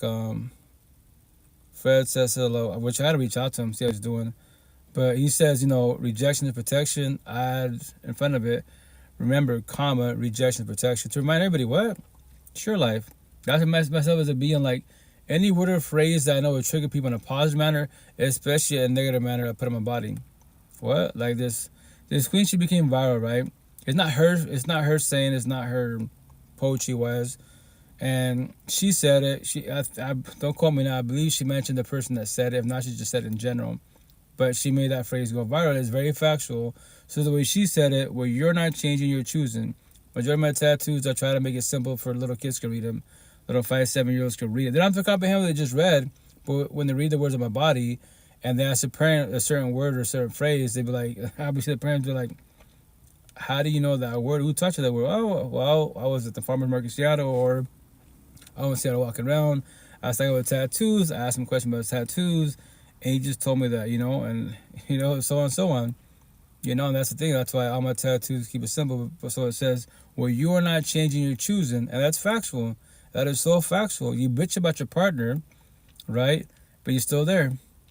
Cool, that's today. Try tomorrow. Day by day, baby steps, When I say, like, in life, you can go car hopping, job hopping, house hopping. But don't go body hopping the whole face. That's not healthy at all. Catch STDs. Babies are everywhere.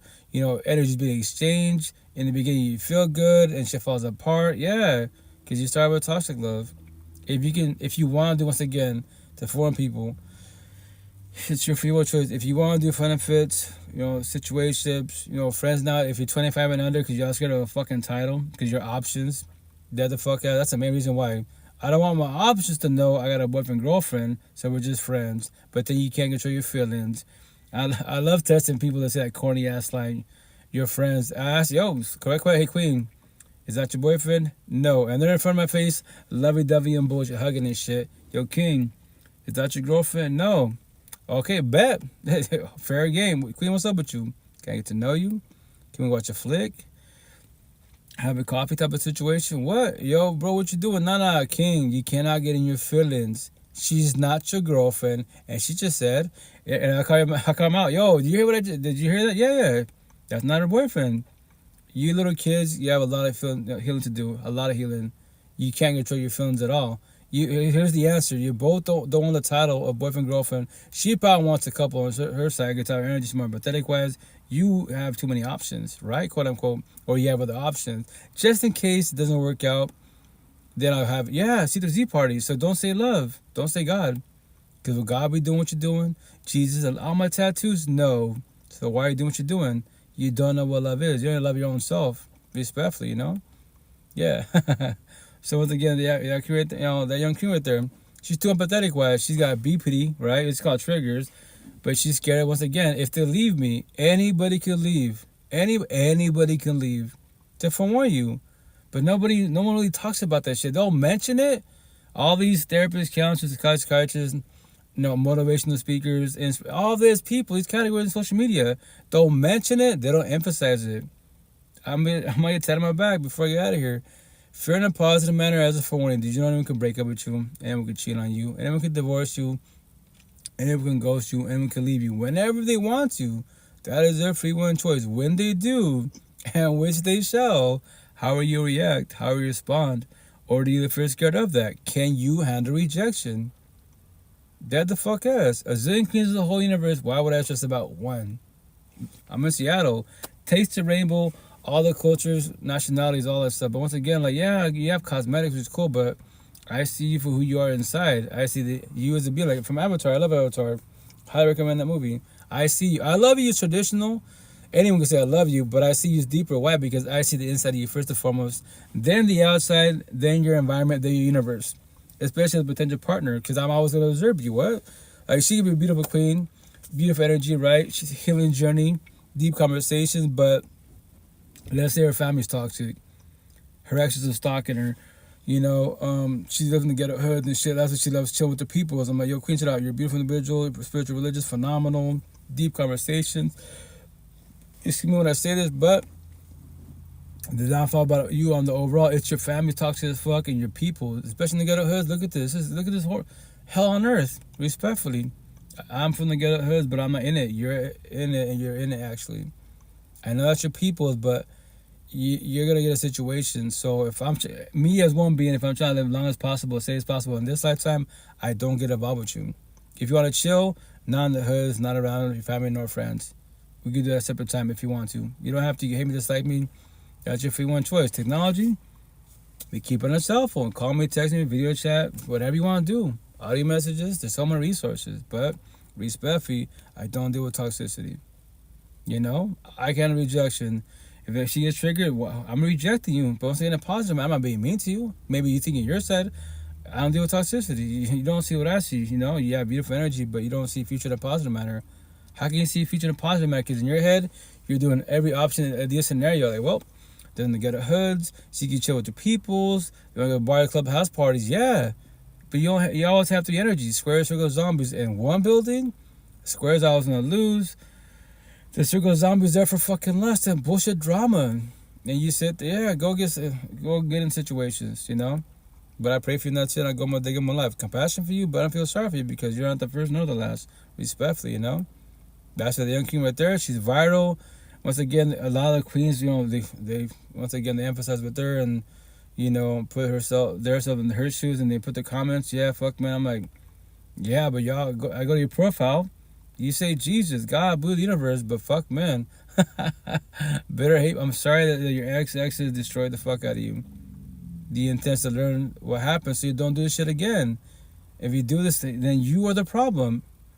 Then, if all you know is toxic love, broken, coded relationships, trust, the day that you actually do get love, and that person, the healing journey, more on the waking woke journey, you will be scared of love. You will call it boring. Shit's too good to be true. You will self-sabotage in your head and potentially physically. Before they cheat, I will cheat. Before they ghost, I will ghost. You know, they're boring. Yeah, because you used to like, you know, a little toxic. Go back to your exes. Go back to your ex in general or exes. Everyone's like your ex. Go for it. Oh, then cool. Then all you know is toxic love. You are scared of love. You can verbalize all that shit, put a God Buddha universe about love, but you are the problem. That's why anyone says I'm extra toxic, I'm extra crazy because you're toxic and you're crazy. I used to be you, trust. Dead the fuck ass, man. Like my last girlfriend, the best girlfriend this lifetime. Nothing against my previous girlfriend, my 2 baby moms and 2 girls before her, right? All 4 of them just in a journey, no healing journey. My last girl, you know, fuck, almost 4 years ago, healing journey and fuck, deep ass conversations, man. Beautiful individual. I'm like, yep, that I got a taste of love. I even told her like, this is kind of like different. She's like, yeah, because you're telling somebody that worked on themselves. That's why you're working on yourself, which is awesome. That's why you've never had this before. I'm not saying there's nothing wrong with your exes, but like these conversations, right? Yeah, no, yeah, got my attention. You just know this love is safe. This is beautiful. You just don't know that yet, you know. That's why, once again, a mass relationship, a beautiful breakup. I saw all the red flags. We talked about it. No hard feelings. All good type of situation. People will come and go in your life, you know. So not be scared of love once again. And it's not you, but that's why you should work on yourself as a being, because anybody can walk away for whatever apparent reason, you know. They intend to talk to you, but nobody has to. They can ghost you and walk away. They could, like last year, no, it's been a year and a half now. A year and a half? Say about a year and a half now, right? I met her at the farmer's market. Beautiful individual. I pray she's doing good. You know, once again, for everybody out there, like, it'd be cool to be cool with your exes, to make sure they're okay. I'm a big care bear. I want to make sure you're good as a being overall, right? I want to see, like, I pray she's doing a healing journey, that she's evolving. But once again, like, her situation, and it's to pay it forward. If you're doing benefits, situationships, you know, no title on it, we're friends, basically, keep it simple. You're doing benefits, friends and benefits, and that's it. That's it. You're not ready for love. Don't try love, respectfully, because look what you've been doing. Then you think because you meet somebody that, you know what, maybe this is the one. Maybe I'll try love now. Then for one, you have to comprehend this, but you're about to self-sabotage your life. You're about to hurt yourself. And the person, potentially them, if they're on a healing journey, they're just on a journey, you're going to hurt them. Hurt people. And for you trying, but everybody out there at the same time, like if you want love and relationships, and the person tells you, just to let you know, I usually do like benefits, situationships, you know, friends. I don't really do like relationships. But we can try. pray for you. I pray for both of you respectfully. You got a real support in this conversation, know what to for, and you're like, yo, like, don't try. You gotta fall on your face. What? You gotta fall on your face. You know? And her situation, once again, as a forewarning wise, like, it's like a leap of faith. It's a red flag for sure, right? But it's a leap of faith. A 50% chance they will do it to you, or it has been done to them wise, right? So that's the trauma and the fear type of situation. Like she told me twice, you know, very beginning, you know, don't ghost me. I'm like, ghost is for boys and girls, you know, men and women, the healing journey. We talk about this, you know. And she ghosted me twice. I'm big upset and depressed. Remember, she's not my girlfriend. A potential, you know. If a potential, if you get, once again, if you're too empathetic, you will always overlove. You will always overgive. Like her, the queen that just played the clip. That's why she's scared of a relationship, because she knows she will give too much, right? And she says she's too much. And then when they reject her, it falls apart. So my next tattoo, suicidal thoughts. What is my purpose? Everybody walks away or they push me away. I am too much. You know what? Yeah, it's, trust me, in our fucking heads, have that thought. You can drop a billion clips in your fucking head. Don't do it physically.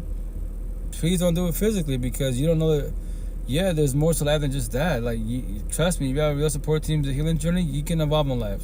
I promise you can. Why am I saying what I'm saying? I started my healing journey and completed at 39. It's not ever too late, but trust, the younger the better. The younger the better. But that's what I would say, maybe like 30-ish, 30 and down for the most part. Especially because TikTok and all these platforms, more on the queen side. Y'all doing the healing journey. I've always hella queens, man, with the deep ass conversations, you know. So us men, for the most part, we're not taught the healing journey. Just feel it. We just keep strolling, or we just fucking get out of the body, move the fuck on. Body hopping, the whole type of situation. You can't fix yourself with the body by your side. Highly impossible. If you're both in the healing journey, you can try to allow you to have these conversations. But if somebody walks away, then what? And her situation, once again, ghosted twice. Then, you know, I didn't go on social media. Guess what, guys? There was a potential. She ghosted me, and then, you know, like, that's the first time, right? Let's say the second time was like 4 months later, and she did it again, right? And I go on social media. Yeah, guess what, guys? If anybody does this, please check on if actually if you're cool with them, whatever. If you reach out to them, and they say, you know, hey, I'm gonna take a little break from social media. I'm going through a breakup, divorce. I just got ghosted. You know, I'll be okay. No, they're not okay. Fuck no, they're not okay. They're far from okay. They can't handle rejection, and it sucks. That's the downfall of being too empathetic, because you will overlove, you will always overgive. Because in our fucked up heads, the downfall of thoughts, remember, thoughts aren't even factual. We're deep in the future. We could be a cute couple, get married, have cute babies. Why the fuck are you in the gray area? You know, the gray part, the rabbit hole, quote unquote. Let's say you shoot your shot, I tell you no. Can you handle no? Deadass. Reason I said more times, 9 out of 10, a lot of queens can handle rejection, because the queens, especially on social media, there's no such thing as man versus woman. Yo, and the queens DMs, you have straight gay trans after you. You have all these fucking options. But I tell queens, yeah, you have options. Now the question is, can you keep them? Can they keep you? Whether it be love or toxic love. If it's Japanese to you, pray if you have a dollar healing journey. But yes, you have many options. But I know you're gonna shed many tears. You will hurt them, they will hurt you. And y'all claim higher source. A bunch of hypocrites respectful, you know? That's the situation. That's what she did it. I'm becoming depressed, nothing. You know, but let's say scenario, I go on social media, I ghosted once, right? And I say, guys, well, guys, you kind of hurt my feelings. You know, I don't do the healing journey, it's positive talk, but I'm going to take a break from social media. And she does it again. I go back here again. I go, so guys, yeah, I could preach Mr. as a positive God, Buddha, the universe. I am the issue. People preach about higher source, the universe, astrology, meditation, all these categories, which is beautiful. But you as one being, how the fuck are you suffering? How does somebody come in your life and magically sell you a dream, and now you question your self-worth, now you lose motivation, inspiration, everything? Because one person came in your life. A zillion queens in the whole universe, why would I just about one? Respectfully. And I even told her, like, they want, babe, the doors are different, both of us. If I'm too much for you, if you're not ready, just, you know, it's over. It's cool. You aren't my feeling. And that's why when I say that phrase, like, you know, no one's guaranteed forever. Marriage, last dying breath, grow up with each other. She taught me that. How so? That's a cool thing about others. You can always learn from each other, even if they're not ready. You know, she rejected me. Cool. She broke me. You know, once again, not a couple, but she squashed the potential relationship through a cell phone. She could have talked to me. She saw me physically the last time, but no. She's like, I can't even tell you. I'm like, I already told you. This is all through text. I told you, you can't hurt my feelings. I already told you respectfully. You know, as long as the whole universe, why was this about you one? That's your free one choice to walk away. You know our feelings. It'd be cool if we stay friends, so type of situation. Because I want to see you evolve. If you allow me to be part, she's like, no, I don't. If I'm done with somebody, I'm done with somebody. That's cool. I'm getting rejected. I don't question my self-worth. I pray she's doing better. I'm in Seattle, she's some part of Seattle. Maybe one of these days we potentially bump into each other, potentially. If we do, we can lock eyes and she can say nothing. She can flip me, like, she's hella cool. Like the bullshit, like flip me off or just dead ass, like the look of death. Like, I'm not questioning myself. I'm not getting mad. That nobody has that to nobody at all. That's a free will choice. And on top of that, as a being, do not question your self-worth. Just pray for them. Go on your day and go with your life type of situation. Do not waste too much energy on your ex of the past. You can do it in a positive manner to evolve from it. Not where, either it goes to me. That's a free one choice, So, another thing, I'm going to tap my back, right? So this is trigger people, right? Especially you queens. And I say respectfully, I get the whole term of my body, my choice, right? But respectfully, there's too many virgins out here. If you're literally a virgin, obviously you have a physical experience of TOS in the course, right? But there's porn. And there's people talking about it. Your homeboys, your homeboys are talking about this shit, right? So you hear it, right? But you have no physical experience. You're the only one I would give, like, a little bit leeway to, right? But everybody else, you're not a virgin no more. Respect for why y'all like virgins, right? So a lot of people, they can't control and protect their energy. They can verbalize, yes, I can. Cool. So if you can, quote unquote, when they reject you, why you sad? Why you depressed? Like Matt Rife, I love this line from Matt Rife, the comedian. Why you crying? But you're beautiful. But how you beautiful when you're crying? Because they ghosted you? They cheated on you? I know it sucks and it hurts, but that's a free one choice. Now, if you want to figure out together, we can do this together, figure out the red flags. If not, so on and so on. So once again, if someone verbalizes, hey, like she told me, hey, can't have kids, I like great jazz. I tried, there was a doctor, I like great jazz. So I'm like, okay, cool, thank you. Remember, I'm a single father with kids, right? And it show our situations, we're using protection, not really for the most part, right? Remember, not my girlfriend, I'm not her boyfriend, a potential. And I noticed towards the end, like, about she's getting more, she was slim, she's like tiny, petite, like, don't quote me now, maybe like a Bill 10 wet, right? And she's becoming more full type of situation. I know she was working, she was eating, she's like, maybe because I'm eating more, I'm like, I told babe, I think you're getting like a little thicker type of situation, which nothing's wrong with that, but if you're okay with it, whatever, And she thought, because she was eating, no, come to find out through text, not verbally, remember, I'm an adult, she's an adult, I'm 18 at heart, I'm 44 on the outside, then I was 43, she was 40, so, which we're adults, quote unquote. So, after she squashed it through her cell phone, right, texting me, she's like, just to let you know, I don't have to tell you this. I was like, what's up, go for it. And once again, and here's the best part, when you go through breakups and divorce type of situation, you get ghosted, like, you call your exes or potentials, you're toxic. I'm like, well, queen, you can call me toxic all you want, but typically people that are toxic, they want war. They can't have rejection. So you can say whatever you want to say. You want to pay me the bad person, the villain in your story, you can. That's your free one choice. I don't worry about people. Once again, this is between you and I, and that's it, right? So she's like, just to let you know, but like, I'm to tell you this. I was like, go ahead, say it. We're adults. Well, I went to have, an abortion type of situation, and it was scary, this and that. And she just, remember, through text, I'm like, cool, I'm reading the messages. I'm just like, I go, check out. When I say respect, here's the kicker. You had option 1, A, tell me, because you're A, I am B, right? It takes 2 to make 1, right? But you made the decision and took it upon yourself, right? Option 2, we gotta talk about it. I'm ready to do co-parenting as it is. If you're not ready, then guess what? If there's the will, there's the way, I would figure it out, but I would take, continue on the little one. And when the baby's born, I would take the little one on my side. If you want to handle it right, I won't deny from the little one, but I would take a little one, because once again, that saying, nobody has to be here. Yeah, but you're fucking here. Option A, victim mentality. Option 2, do the healing journey, working yourself, or blame your parents. Yes, if you didn't have me, but you're here, you can point. You're physically here, and you waste your energy on conversations that what? If you don't want to be here, there's easy ways out, but then that's which I call it. If you do, or after you're doing type of situation, then you do the butterfly effect. You haven't seen the movie with Ashton Kutcher? It's called the butterfly effect. I'm gonna get that on me. It's factual. You off your dome. Let's say you're a spirit. Now you're watching the whole universe suffer. So your parents can't take it, your brother can't take it, your best friend can't take it, and they off their domes. Or they hit rock bottom and become zombies, and it's an addiction because of your selfish act. Because you did not reach out for help respectfully. And it is selfish every which way. Rest in peace to my brother and my fallen ones. Yeah, they couldn't do it anymore. They took themselves out a certain way, and it sucks, man. But once again, when I say this line, I can't say that I could have saved my brother and my peoples. No, but I could have deeper conversations. If does not exist, don't beat yourself up in your head. And it's the past been written, but if you're now in the present, pay it forward. Pay it forward to everybody out there, every which way, So that's what I told her respectfully. I was like, respectfully, you can do the victim mindset, and if you're trying to guilt trip me, there's no guilt here.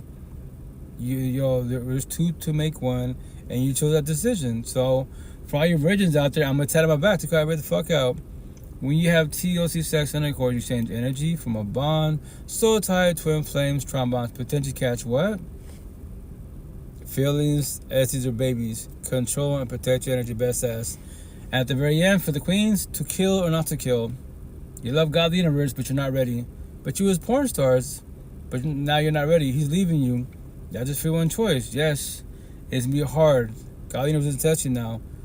But it takes two to make one. It's a major risk type of situation every which way. Now you become mother and father. Or you know what? Off the little ones don't. But you love God the universe, but you take a little one out. And then you social media, well, it's only a couple weeks on. Yo, the seed's planted.